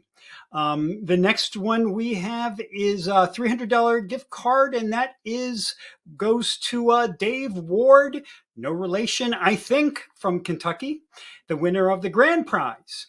The next Surface 5 laptop, that goes to Lila Davidson from New Jersey. Congratulations to our winners. And with that, I hope we have whetted your appetite for the next session. This one is from CyberArk. Kazar Sultan, Senior Director of Access Solution and GTM Strategy, is going to be dropping knowledge on us. Kazar is here now. Kazar, it is a pleasure to have you here today. So please take it away. All right. Thank you guys for having me. I'm very excited about the topic today. My name is Kazar Sultan, and I lead our identity and access management product and go-to-market strategy. So I'm going to be covering a very important topic that comes up a lot amongst our customers and prospects, and largely is a big conversation in today's more hybrid world, especially coming out of kind of 2020 and beyond. We've got people working from home, as you can see, as am I. This is a real background. This is actually my office here, and I work from home primarily. Today, we're going to be talking about best practices for securing your hybrid workforce. So let's get into that. So before we can talk about best practices, it's important to cover the foundations, because those need to be there first in order for us to then build upon that and then make it easier for users as time goes on. And a lot of organizations oftentimes do have these best practices in place, but I also find that they often they rethink them and put maybe more modern solutions in place. There's also the idea behind having these solutions in place, but feeling like they're not applicable to all users or all applications or all different types of environments and scenarios. So let's cover these and let's talk about them in pieces. And then we'll get into what things like best practices and kind of what the next step beyond that would be. So first and foremost, as part of those foundational blocks, you've got single sign-on, multi-factor authentication, and lifecycle management for your users. Now, again, you may already have a single sign-on solution in place, and what that essentially means is that you have either a single portal or an easy way for your users to get access to all of their downstream resources, applications, and infrastructure. Single sign-on comes in a couple of different flavors. Here at CyberArk, we talk about single sign-on from the perspective of logging into applications for the workforce, but also logging into your infrastructure using privilege access management. So it could be for whatever the user needs access to. We want to make sure that they can get to it without kind of the usual manual needs that they take along the way. Now, the way that you could do that is by providing single sign-on services with either like a privilege access management solution or an identity provider. And then their authentication happens at a single point, and then you can also enforce multi-factor. Multi-factor comes in a variety of different ways and different kind of methodologies. We're going to talk about a couple of them in the next couple of slides. But multi-factor allows for you to make sure that that user is who they say they are. And that happens usually using some sort of like multi-approach to validating their identity. So it could be something that they know, like a password, something that they have, like a phone, and something that they are, like a biometric. And then there are even other ways to go about this beyond that. Next up, we've got lifecycle management. It's no good to the organization if there's user sprawl, or if there are identities that are unmanaged, or if there are identities that don't have the right amount of access. And in the grand scheme of things, as long as we have a clean like access management strategy in place, we can make sure that the identities that are using that access are up to date, active, and are kept in a way in which there isn't going to be any sort of backdoor access or the external identities that can be breached or attacked from the outside. And that is a lot of times what ends up happening in kind of a lot of the breaches that we hear about amongst our customers, and even things that are happening in today's kind of attack vector and threat vector that our customers live inside of. But let's move on to the beyond the foundation. We've got, we're going to talk about MFA a little bit more. Now, MFA should be in front of everything that your users are using. And once you've got it in front of everything, that's going to look like all the different cloud applications, legacy applications. That could be something like Salesforce or Google or Office 365 or Slack or Jira, all the different applications that your users use along the day. And those are going to be either in the cloud or they could be managed on premises. It doesn't really matter where the application is. We just want to make sure that we cover the authentication and provide multi-factor on top of it. Legacy applications could be things like applications that you access from a thick client on a machine. It could be applications that you built maybe several years ago using technologies like Oracle and IBM and so on, things that maybe run your business. Or legacy applications could simply be things that just haven't been modernized yet and maybe are on your overall cloud strategy and you're getting to it later. Next up, MFA is also applicable for the endpoint itself. Endpoints could be either mobile devices, or more commonly is going to be the desktop that your users are using. So as an example, we oftentimes talk about how multi-factor on the desktop makes it so that the main entry point into your business and all the applications and resources and what the user has on that machine is also protected just like everything else would. Because a lot of times machines are a entry point in which protection is just not as simple along the way. So you can do multi-factor, you can even lean into other kind of passwordless factors as well that don't lean on the password as a factor, but lean on other methodologies along the way. We can talk about those here in the next slide.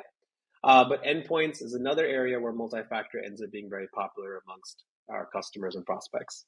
Next, if you use any sort of VPN or any sort of method to get access to your internal network, we want to enforce multi-factor there as well. Typically, that is via a VPN. That could be an always-on VPN.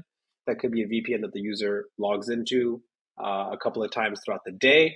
But just a single factor is not going to be enough. We want to make sure that that device is trusted and the user is trusted and they say who they are. They say they're exactly who they are. And then lastly, all of these different MFA use cases can be resolved via an identity provider. That's going to be solutions that will handle the authentication, the SSO, and the MFA all at once. And that makes it a lot easier because you can simply make one portal and one access point for all users. And once they're there, they can get access to all their applications and resources and downstream our infrastructure. So next up, when we talk about MFA, which we just kind of talked about all the ways in which we would, all the places where we would like to enforce it, let's talk about the methods of MFA that are most effective, especially for the hybrid worker and the hybrid environments. I've highlighted a couple here, and the most common amongst these is going to be multi-factor authentication that's done via a push notification to your phone or an SMS to your phone. Now, actually, consumers oftentimes, like when you log into your Facebook, your LinkedIn account, and other kind of consumer level applications that you use as an individual, you oftentimes will use SMS as an MFA. But in the office or at work, it works better to have an app on your phone and get a push notification. But if there are ways in which you can use other kind of more secure methods, then that's where there's a lot of value. One of the methods that comes up a bunch is the QR code. QR code is actually a very unique method of MFA because not only is it easy because you just basically take out your phone and in the app, you open the camera and you scan the QR code. Now, luckily, everyone knows what a QR code is now, coming out of 2020 and beyond. We know exactly how QR codes work, but there's something very special about it in the sense that if you use a QR code as the MFA method, it validates that the user who's doing the MFA is actually the person in front of the screen. Because I actually can't fake that. I have to literally be in front of the monitor and I'll basically have to scan what's in front of me. And it also eliminates some of the weaknesses in MFA where if you there's a common attack vector called MFA bombing, where if I'm just a regular user and I'm getting these MFA requests to my phone, I may be smart enough to ignore them and know that, hey, I didn't request this, so why am I getting it? So let me ignore. But more often than not, the user may just accept it, either accidentally or because it's becoming a nuisance, or they feel like maybe this is correct because I did something earlier and this came in. I need to make sure that I approve this. Because the average user isn't thinking through all the different scenarios of how they might be attacked, but that's generally what's happening. MFA bombing makes it so that, and there are other kind of phishing proof and social engineering proof MFA factors. QR code is probably the most popular that we talk about with customers. The other one is something called number matching, where if I get an MFA request, it'll actually have me select from 3 different numbers on the screen, which is the one that's in front of me in the monitor. So if I go to log in, I see a number like 57. I have to hit that same number on my phone. So this way I know I'm the person in front of that screen. Otherwise, I can't even accept it if I don't know what that number is. So these are phishing resistant. These are resistant to things like social engineering. And these are common attack vectors that MFA is still prey to, but there are ways in which we can put smart MFA factors into place, even things like hardware tokens for certain types of users to prevent even those types of attacks along the way. So again, going back to what we said earlier, you may have the basics in place and the foundations in place, but it's important to take it a step above and have kind of the right type of MFA method for the right type of scenario in the user. And that leads me to adaptive multi-factor. Now, this is basically, again, this has been around for some time, but in our recent kind of years, we've kind of leaned into this further, especially because we can more accurately predict where the user is coming in from. So adaptive MFA takes into consideration risk signals. These risk signals could be coming from the machine itself, the network, the location, the user's behavior, the time of day, and all things that could be normal behavior for that user, and then compare it to, like, let's say, what that user's current authentication request looks like. So if I log in from this office, this computer, this Wi-Fi, this machine, this time of day, this day of the week, it's completely normal. And in that scenario, I may even lower the MFA threshold. I may just let that user through because everything about what they're doing is normal.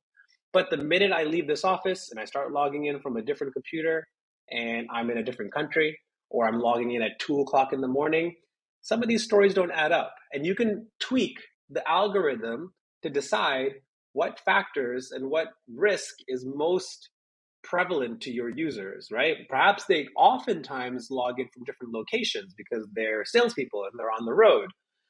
So maybe you want to lower that risk profile because that's going to be pretty much normal for them. But it's abnormal for them to log in from different machines because they have the machines that they're given and they don't need anything beyond that. So you can decide that devices or location or network or time of day is more important than anything else is.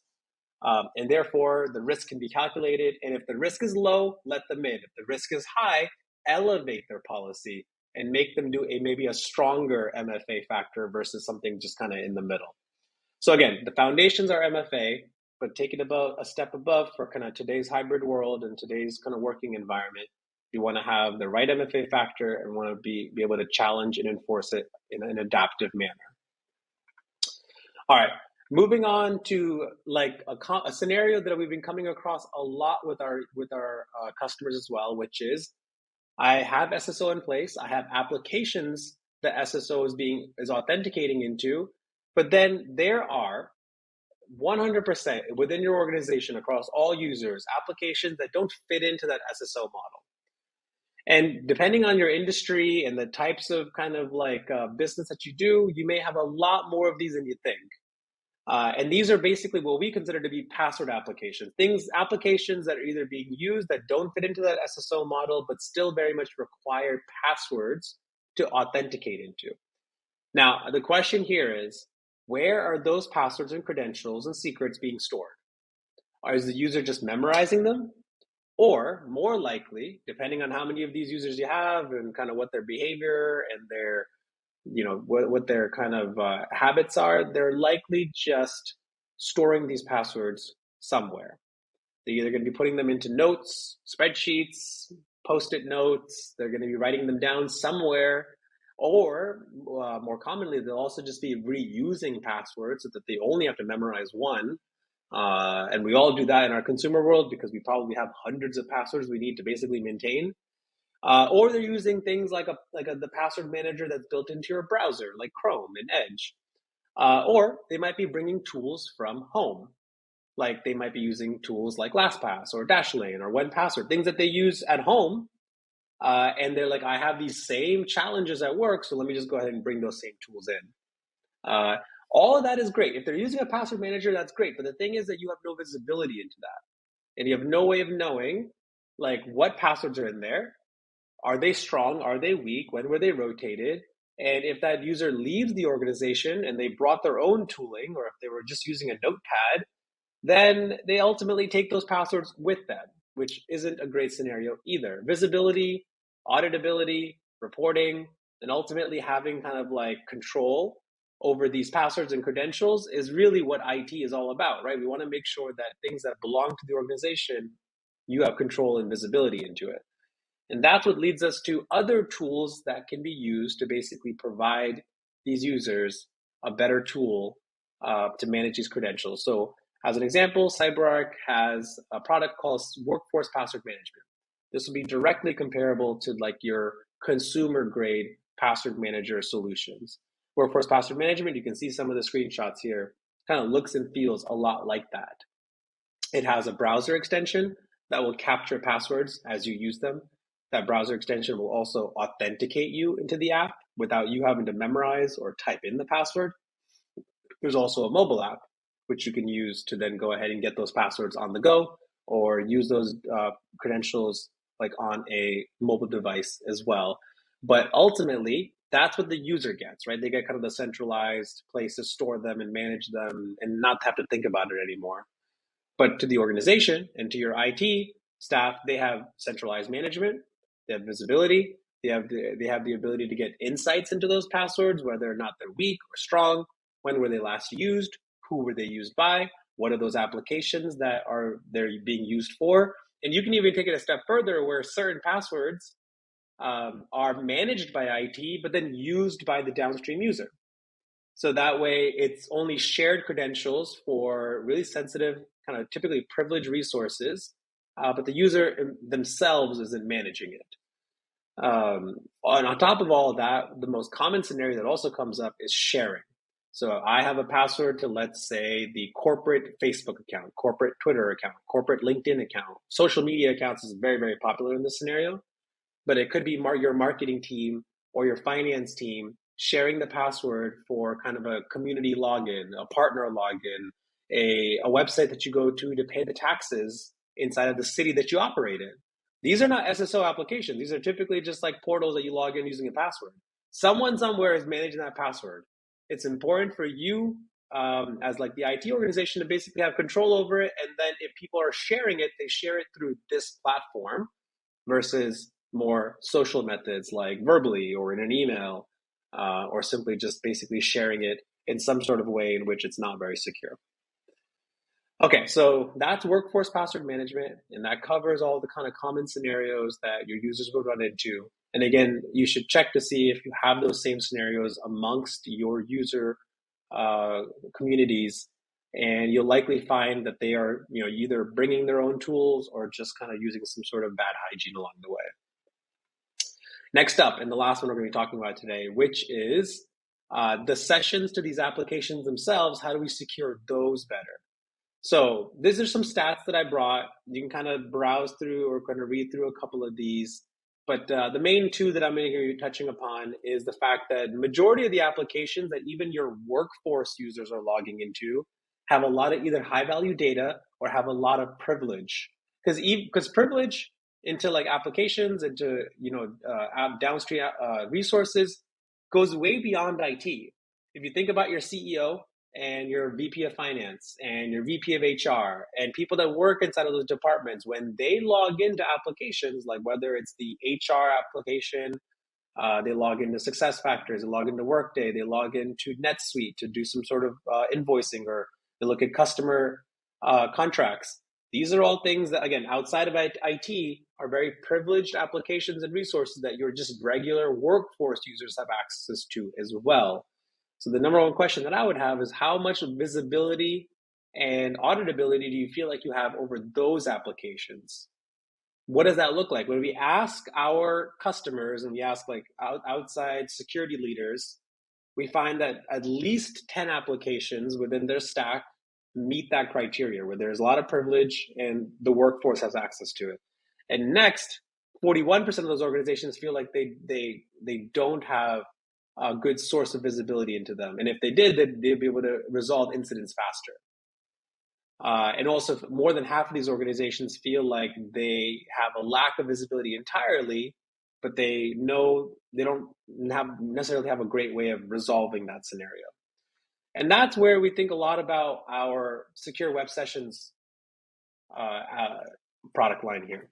And secure web sessions covers a couple of different things. One is that it plugs directly into your current SSO model. So if you already have some sort of solution in place that'll cover SSO, you already have an identity provider in place, this will just kind of bolt on top.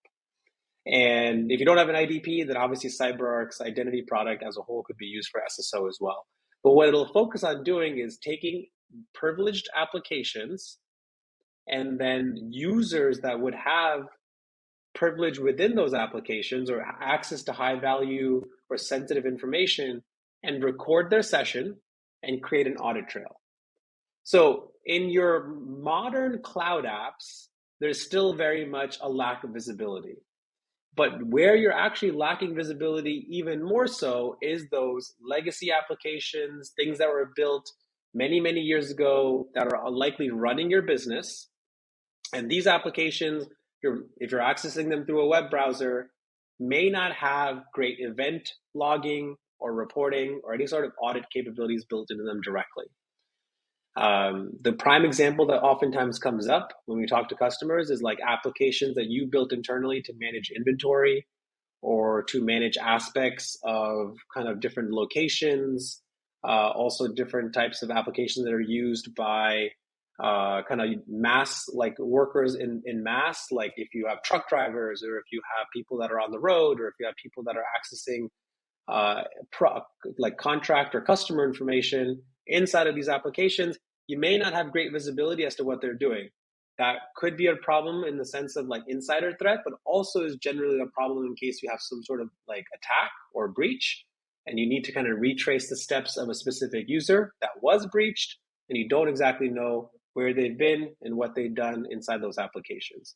So that's why we would provide things like session recording, audit trails, and there's also continuous authentication. So that means that if a user is using an application and they walk away from their machine, or they do some sort of privileged action inside of that application, you can authenticate them again in that moment. You can send them an MFA prompt. And if you don't have these capabilities built directly into the app, think about this as just a way to enforce that really easily as kind of a layer on top, as a product that kind of sits on top of that application. There's also kind of things like session control and the ability to actually prevent certain actions as well. But those are all kind of built in and can be designed to fit the needs of your organization and kind of add some additional layers of security. So this is CyberArk Secure Web Sessions, and it covers a couple of use cases that you may not have thought a lot about. Where this is also, I'll close on this, but where this is also really applicable is for cloud consoles. Your IT workers or your developers that are logging into something like AWS, GCP, Azure Active Directory, and Azure infrastructure services. When they log into those, they have a lot of privilege. They might just be one of many hundreds of developers. When they log in, it would be great if you have an ultimate level of visibility and audit trails to see exactly what they were doing inside of those applications and resources. So that concludes a couple of the recommendations that we have for operating, inside of today's hybrid world. We covered foundations, but then how to take those foundations to the next level. And then 2 additional products based on kind of very common use cases and scenarios and challenges that we know that our customers run into and bring up to us, when we talk to them about these types of solutions. So I see that there's a lot of questions in the chat and in the QA box. So let's go ahead and jump over there to answer some of those questions. Okay. Thanks so much for that awesome presentation, Kazar. Loved it. So much good stuff in there. And while we get ready for the Q&A that you just mentioned, I'm going to throw up the next poll question. Let us know what additional resources you would like to see from CyberArk. I also want to remind everyone about the handouts. We've got an outstanding PDF from CyberArk on securing access for the identities driving your key initiatives. You'll want to download that now.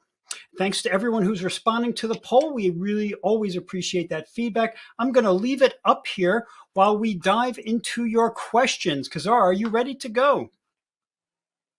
Yes, ready to go. All right, outstanding. So first up today, what types of MFA factors do you recommend for remote workers? So for MFA factors for remote workers, they tend to be on the road, right? Either they're going to be remote because they're on the road, or they're going to be remote because they're working from home. If they're working from home, our goal would be to reduce their MFA factors, right? If they're logging in from the same location, same IP address, same computer, same machine, same time of day, the idea would be to try to eliminate MFA for those users. But otherwise, the most common method would typically be a push notification to your phone. And then if you've got remote workers that are on the road a lot, they may also be on airplanes or not always have Wi-Fi connections. For them, you may also want to consider any sort of offline methods for MFA, such as a hardware token, or even a one-time password, like an OTP. Those can all be used offline as well. Okay, excellent. Next up, are there any privacy considerations when monitoring web sessions? I imagine that there are.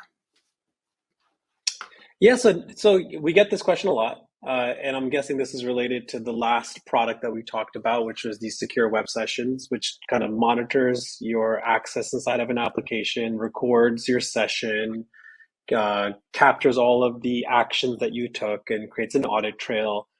And you have to keep in mind that the use case for that product is for business only. So it's going to be an employee logging into one of your enterprise systems. Let's think of maybe something like Salesforce or Workday or some sort of like system that you use to manage and run your business. It's going to be recording sessions for only those applications and those URLs, not recording anything else that user does inside of their browser. So if they were to navigate to Facebook or their bank account or anything, that's just not like an enterprise application that you put those policies on, it's not going to record that. So when it comes to those enterprise applications that you do have those policies for and you record them, your business and your IT department has every right to record things that you do on that machine and in that scenario in that web session. So yeah, there are no privacy concerns. And in fact, if you did want to put some language inside of your employee handbook or put like a disclaimer, there is kind of a notification that pops up and lets the user know that their session is being monitored. But again, because it's an employee logging into an enterprise system, typically with some privilege included along the way, there's no privacy concerns that really hold up. Right. Okay. Next up, can single sign-on solutions double as password managers? So most single sign-on solutions, like your modern identity provider solutions that are out there, do oftentimes have kind of some capabilities to manage passwords as well. But for the most part, it tends to be on the lighter side. You can save a password, you can then use it to log into a web app. Sometimes you can share it, sometimes you can't. The capabilities that we were talking about with the product that I was referring to, CyberArk's Workforce Password Management, it does all of those kind of baseline capabilities of saving a password and then being able to use it to log in, but then a lot more. It provides the ability to put those passwords in folders, share them either to groups of people or to individuals, have time-bound access as well. And then also not only just go beyond passwords as well, over more thinking about things like secured items and API tokens or things that might be shared amongst developers and things that could even be beyond just kind of the traditional password. So yes, typically there's some sort of password manager that comes along with an SSO product, but we encourage organizations to think about the entire use case and how they would resolve it. Yeah, 100%. So I think we got time for just a couple more here. Some really good stuff coming in. Brian wants to know, is there a move away from local password managers? Yeah, so local password managers would be things like the capabilities that are built directly into the browser, like your Google Chrome, Edge, Safari are all going to offer saving a password when you type one into a login page. And that's totally fine. The problem is that if it's for your employees that are logging into enterprise applications, you have no visibility over that. And you have no portability either. And then if the organization, let's say if the user leaves the organization, you have no ability typically to like pull those passwords into a centralized vault because it was sitting on that user's machine. And it typically just gets deleted alongside when you delete their profile or delete their employee record. So whereas you can use a local password manager, you're just not going to get the visibility and control that you would need in IT on those credentials. But it's typically the way that users are kind of handling this use case if you don't give them a solution. Sure. Okay. And final question for you today. That we had several that are similar, so I'm going to ask the one from Chad that seems representative. How does CyberArk address privileged access management in remote and hybrid setups? And related to that, what PAM solutions or features does CyberArk offer for securing remote access? Yeah, so this is an area where CyberArk has a lot of solutions, right? So we talked a little bit about it already when I covered WPM, Workforce Password Management, and the Secure Web Sessions. That's more related to the workforce user, right? Individuals like you and I. right? We don't work in the IT team, and we primarily just work in kind of the general workforce, anyone outside of the privileged access realm. So for those are the solutions that I talked about today. But CyberArk as a whole is very much kind of first and foremost a PAM vendor, privileged access management, which allows for remote access to servers, infrastructure, SSH sessions. It could be web apps as well, or administration consoles, cloud consoles like your AWS and your GCP console. CyberArk PAM is used in those scenarios for either remote access or just kind of creating kind of a direct access with session monitoring as well. So it's a combination of having a PAM solution for your privileged users, CyberArk's identity solutions for your workforce users, and then there are specific niche solutions for vendors and contractors and kind of external workforce, or what we like to call B2B users as well. So that can be done so that your vendors and contractors can get access to your infrastructure, servers, or applications, all while kind of bringing their own identity, doing multi-factor, and then having a really easy way to get access to whatever resource you're providing them. And that can be done either on machines, mobile devices, iPads, all that kind of stuff. It's all available. It just depends on what your scenario is.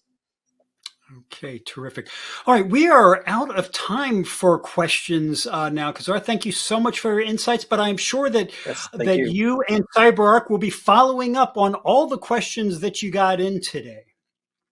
So if your question didn't get answered, you can be sure that you will be hearing from CyberArk soon to speak with you further if you're interested in them. Once again, Kazar, I really enjoyed having you on. Have a great day. Yeah, thank you. And we are now up to our, it's time to give away some more goodies. Another $300 Amazon gift card and our next Surface 5 laptop. So the winner of the $300 Amazon gift card is Yuri Mejia, I hope I pronounced that right, Yuri Mejia from Washington. And the winner of the Surface 5 laptop is Todd Humphrey from Illinois. Congratulations to you both. You'll be hearing from us soon. And with that, folks, we are coming up on our last session of the MegaCast today. This one comes from Nudge. Garrett Gross, head of product management, will be your presenter for this. Garrett is ready to go, and so I am going to turn it over to you, Garrett. Take it away. Hey, thanks for joining me today. My name is Garrett Gross. I'm the head of product management for Nudge Security. I'm really excited to share with you how we're going to help you get a handle on shadow IT and SaaS sprawl. Before I get into the product itself, though, I just want to discuss the problem that we're trying to solve.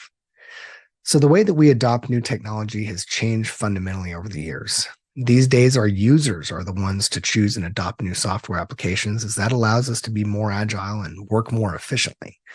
But that leaves us in IT and security in a bit of a bind, in that we actually have no idea what our true application usage is.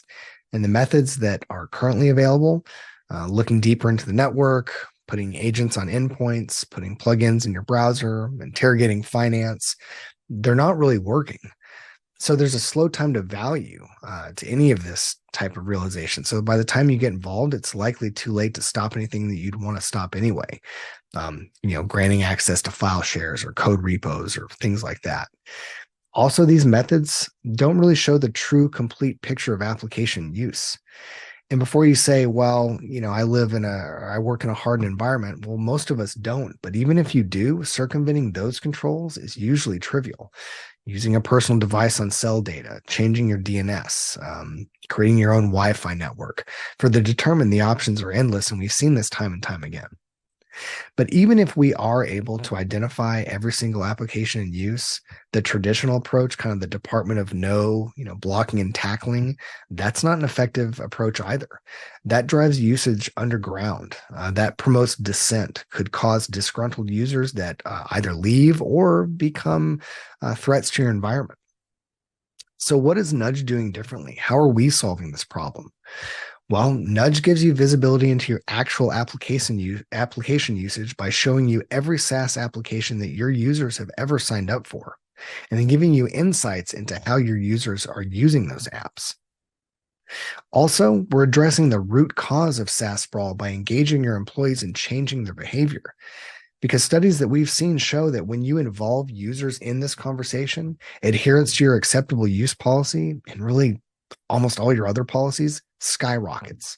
And it makes sense though, because you're involving them in that decision. We're also going to help you identify opportunities to automate the SaaS application management. So highlight ways in which you can improve your security posture, reduce spend, and reclaim abandoned assets. And we'll see that in the demo. The way we do this is that Nudge integrates with your Microsoft and Google workspaces, and we're going to search for specific types of email messages that only applications would send. So machine-generated inbound emails.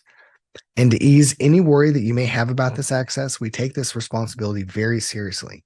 We're only looking at inbound emails, never employee-to-employee communication or anything outbound. And when we do this analysis, these inbound generated emails we're looking at, we're extracting the metadata from the messages and then destroying the in-memory copy of the message. So just to reiterate, we're never storing your email messages.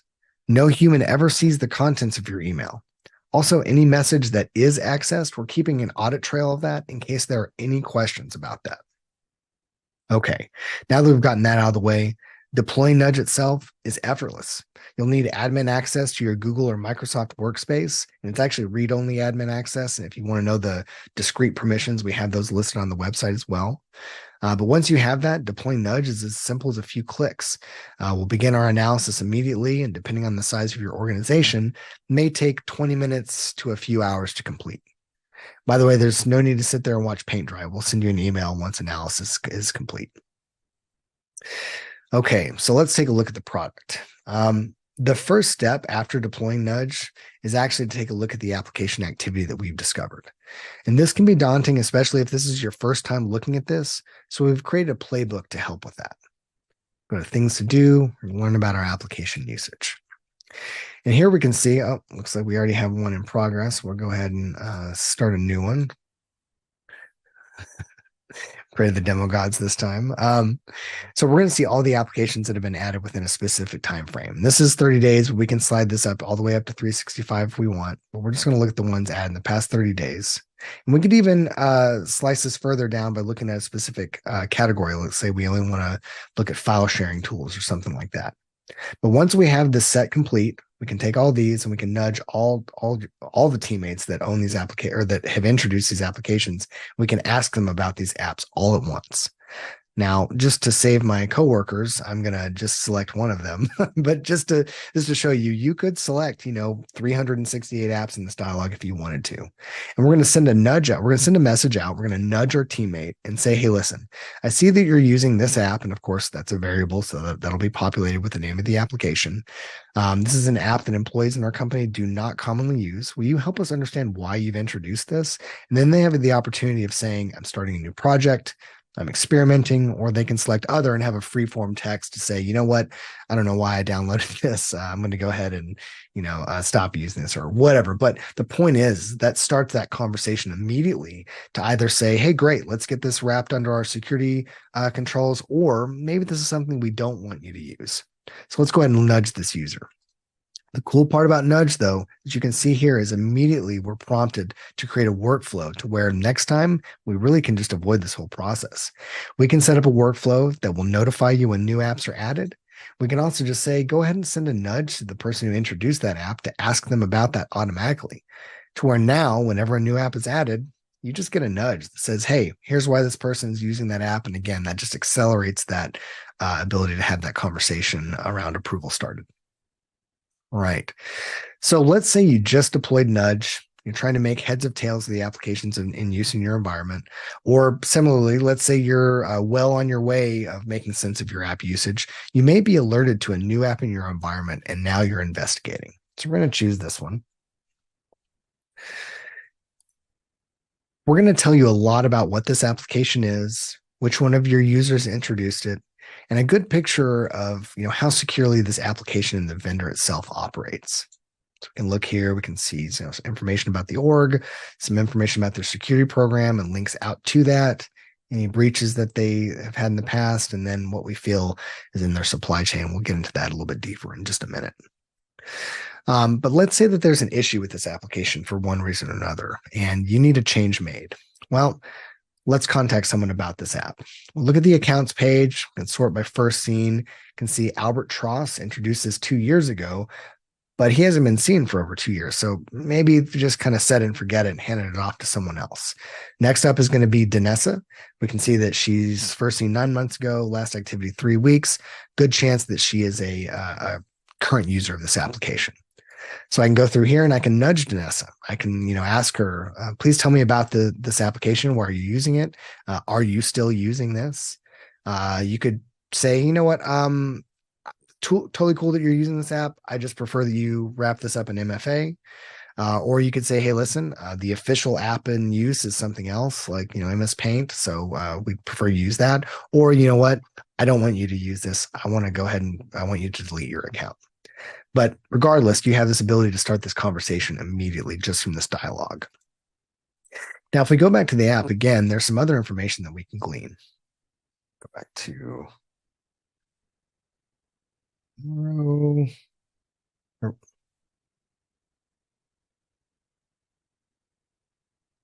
so if you notice, it's saying that 2 users have provided access to Miro with OAuth. We can click on that and we can see that's actually this one user. Okay, so we can see this user has set up an integration between this application and their Google account via OAuth. And if we scroll down, we get some more information about this OAuth grant, summary of it, maybe other users who have different scopes, but we can see details about the grant itself and see that one of these scopes is pretty risky. The ability to see and download all of your Google Drive files.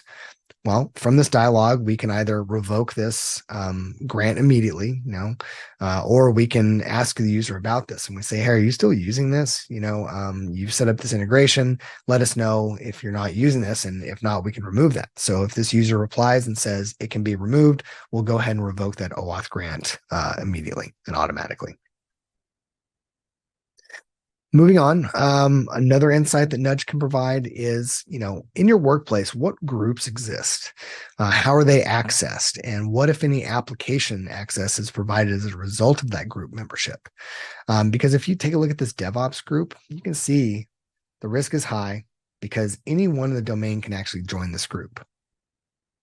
If we look at group accounts, we can see that any member of the group has access as a user to these applications. Meaning, all an attacker would have to do is compromise any one of your accounts, and they're instantly able to have access to these applications. So very quickly, I'm able to identify all members of this group, as well as a group owner, so I can contact them and discuss this potentially risky configuration further, and make any changes if necessary. Okay, shifting the perspective a bit, we can look at the external presence that your organization has, or more specifically, how an attacker may see your environment. We can see the applications that have an interface exposed to the internet. We can see all the social media accounts registered using your employee domains. And, we expect to see social media accounts in use here, but this may be a chance to identify accounts that you were not aware of and give you an opportunity to learn more about their use. Similarly, we can show you all domains that have been registered. A common pattern here is that someone starts up a project, launches a site, but never shuts it down. It's forgotten about, and then months or years later is used in one way or another as part of a compromise. So again, just being aware of all these domains that represent your org, very, very important. Here we're showing you categories of applications that we feel house the most sensitive corporate data. So file shares, HR systems, financial software, customer records, databases, stuff like that. And it's pretty common to see duplicates across these apps and companies, especially those going through mergers, acquisitions, other major organizational changes. But again, this is a great opportunity for you to weed out what you know about and what you do not. Cloud infrastructure is a big one, definitely was for me. We need to understand where all of our cloud assets live, and surprise, there's no standard way to do this across all the different vendors. Nudge helps out here by putting all of your cloud infrastructure in one place and gives you a starting point for your next move, whether that's aggregating all of your AWS instances into an organization here, or maybe you're starting an investigation into a new database or a new Heroku instance that was just launched. Same with software supply chain. Having all your code and artifact repos listed out in one place just saves you a ton of time, especially when you're trying to chase down an incident or, like I said, trying to make sense of a recently acquired organization. This supply chain breach intelligence is unbelievably helpful. One of my favorite spots here. So we're able to identify when an application you're using has been involved in a breach. So tracking down all users of an app is super simple. I go in here, click all these accounts. So, asking these folks what version they're on, or even asking them just to delete their accounts, very, very easy. Just a couple of clicks here. In addition to that, though, we can go one step further in this supply chain breach intelligence. So we can identify applications that have been breached that may not be in use by your users, but are in use by vendors of applications that you use. Okay, maybe that's a bit confusing, but let me give you an example. Here in our demo organization, we may not be using Klaviyo ourselves, but we are using, or we have identified that some vendors of applications that we do use are using Klaviyo. We're using Shopify, Leap, Printful, New York Times. They all use Klaviyo. So what you could do is you could message out to all the users of these applications and say, hey, I see that you're using Shopify. We discovered that Shopify uses a marketing platform called Klaviyo, which was recently breached and contact information was leaked. Be on the lookout for any messages from Shopify asking you for personal information, as they may be malicious in nature. Just one example of how to use this information. But with this awareness, a quick message out to users could potentially stop a breach from even occurring. So great visibility here into the activity and kind of your security posture here. As we saw earlier, when we learned about application usage, playbooks are a great way to explore the different ways that visibility provided by Nudge can be used. As another example, let's think about user offboarding. For most of us, there may be an established process or checklist, but how are you tracking this? What about validating this process? And even for those of you that have a working automated process already, with your single sign-on solution or your identity provider, or for the gamblers out there, something you've built yourselves, what have you done about all the accounts set up, outside of SSO and not managed through the workspace, but just set up with a one-off password? Well, we have a playbook that helps optimize and speed up that process no matter how you do it today. So I've launched this playbook. Let's get one of our test users here. And first step is we're going to verify the current status of their account. This works for Google and Microsoft. Right now, we're using a Google Workspace, but we're following best practices as outlined by Google and Microsoft. So the first step that they recommend is that we verify that the account is active and able to receive email, but that we've disabled the access from the user side. So the way that we do that is we're going to reset the password. We're going to show you, this is actually reset over 4 weeks ago. So you probably want to reset this, now. And then let's go ahead and revoke, if there was a recovery email or recovery phone number, we could revoke that here as well. Link out here to the Google Workspace to change this. And then of course we can refresh the status here just to make sure that our changes took. Once we have that part complete, we can move on. We have a couple of steps confirming that you're aware of some critical resources that this user owns, and that measures have been taken to transfer this critical resource from this user to another user. So like here, we've got a Slack workspace that this user owns. Here's some other users of Slack that we could transfer this to. Again, this is just an attestation step saying, yes, I'm aware of this, and I can either confirm this or I could ignore it and say, nah, that's just a secret test workspace. We don't care about that. So we can move on. Same thing here with the app integrations. Just make you aware of these so that you have the chance to transfer this over. And of course, we're going to give you some intel on the other users of this app so that you can transfer this easily over. And again, once you've confirmed or ignored all these, you can move on to the next step. We're going to revoke OAuth managed accounts here. So this is not the best example, but if you had revoked all these OAuth accounts outside of Nudge, you could use it as a validation layer. Let's say all of them were revoked except for one. We'd be notified of that one OAuth grant that was not revoked successfully and have a chance to review that. We'd have a similar step here. If there was any accounts in single sign-on that we need to revoke, we'd have the chance to revoke them from here. Up next is probably a step where you get to see something you've never seen before. We're going to give you the ability to revoke all of the revoke the access to applications that are outside of your single sign-on and identity provider. Just applications have been set up with a username and password. So we're going to go through here. We can just, hit revoke all, and we'll just go through and, start revoking all of these.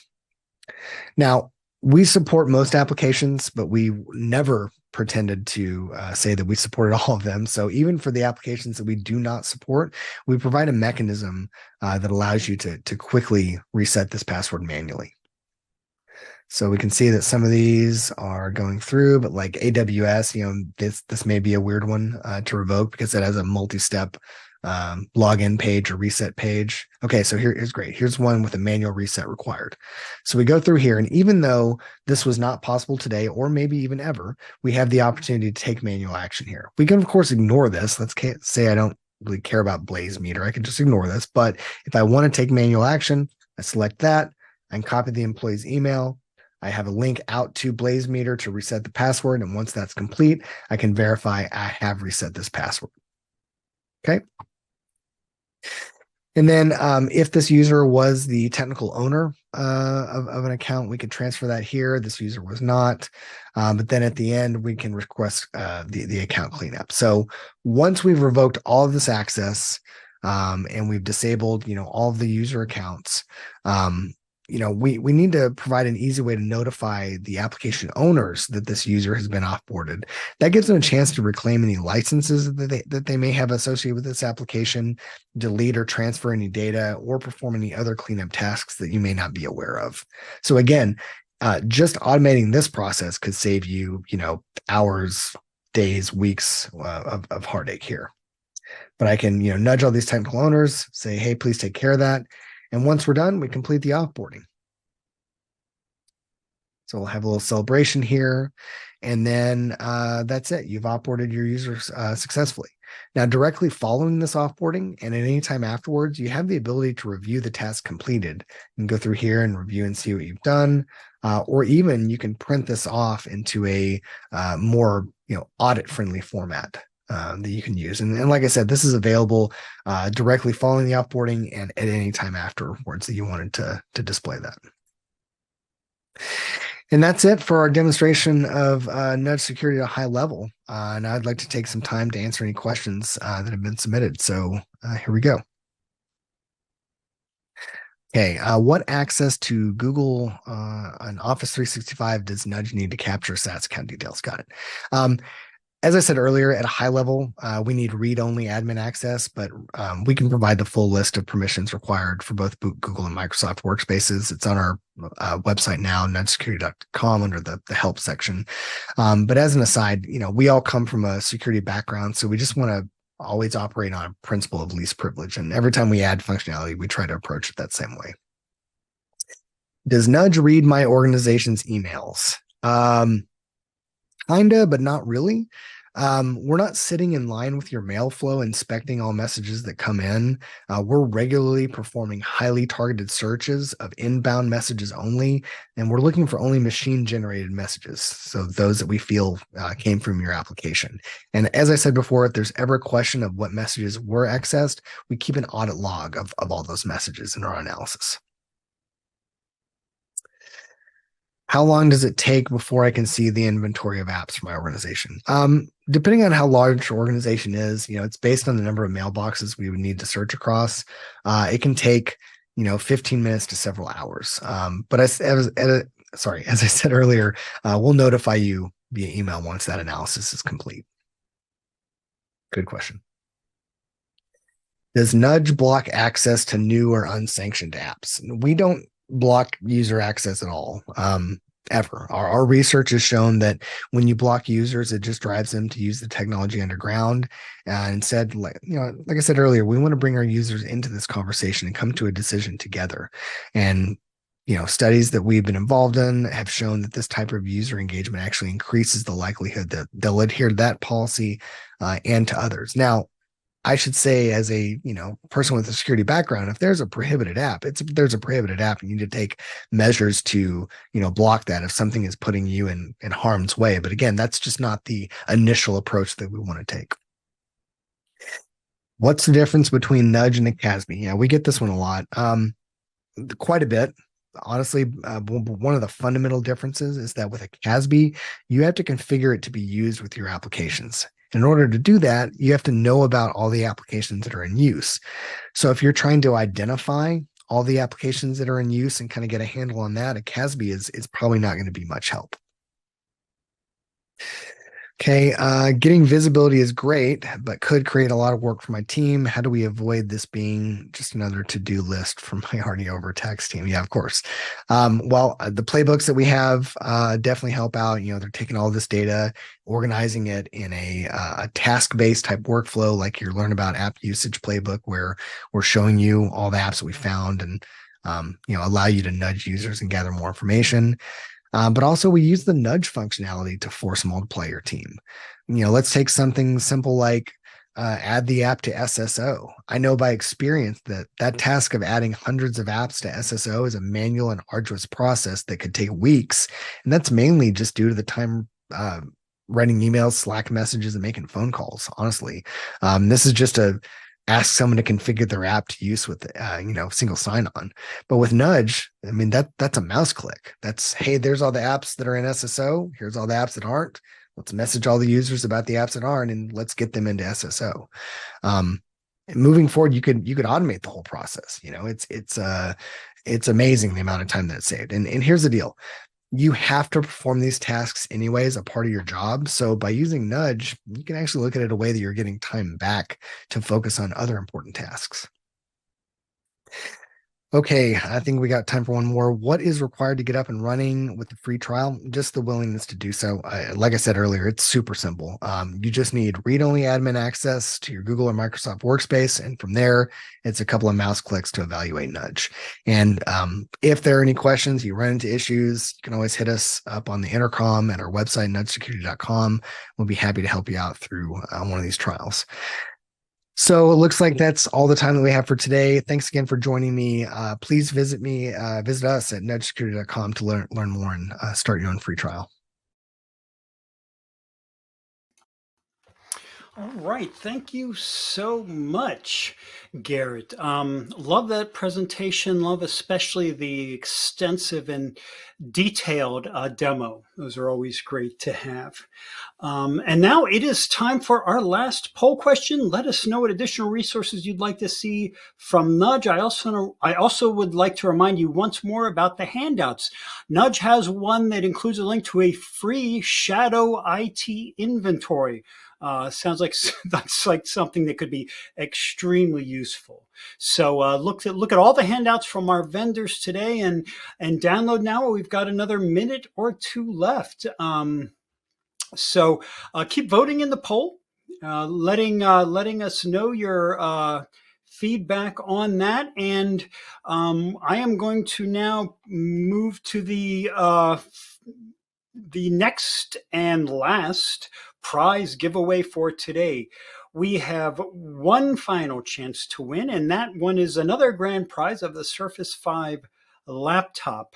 And the winner of this Surface 5 laptop for the MegaCast today is Joe Kingsley from California. Congratulations to Joe and to all of our winners today.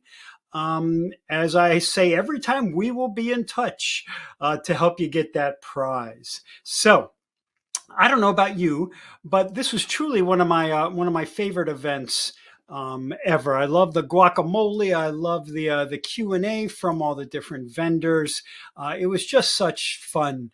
And if you were watching the event today and you were thinking that this is the type of event that would be ideal for you to tell your potential customers about your platform or solution, we would love to hear from you to help you determine which of our plethora of events every single year would be a good fit for you. So if that describes you, contact us at connect@actualtechmedia.com, and we will follow up right away on that.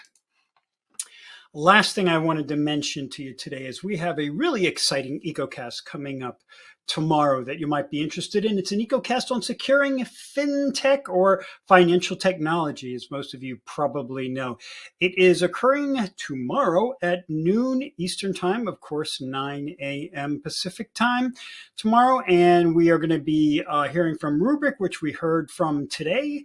And we're also going to be featuring Census in that event. So if that's something that you think scratches your itch, sign up now, and we'll see you then tomorrow. And with all that, folks, we're wrapped for today. On behalf of the entire Actual Tech Media team, I want to thank all of our presenters for putting together just these memorable presentations, demos, Q&A insights. I want to thank all of our participants for making this extraordinary event possible, and that includes CyberArk, Keeper, Nutanix, Rubrik, and Nudge. And finally, not last but never least, I want to thank all of you attendees for being here, for your great feedback, for your questions, for your engagement. It was really a pleasure to be on with you and share this time with you as well. And that concludes the event, folks. You are free for the rest of your day. Go forth and enjoy, and I will see you in the next one.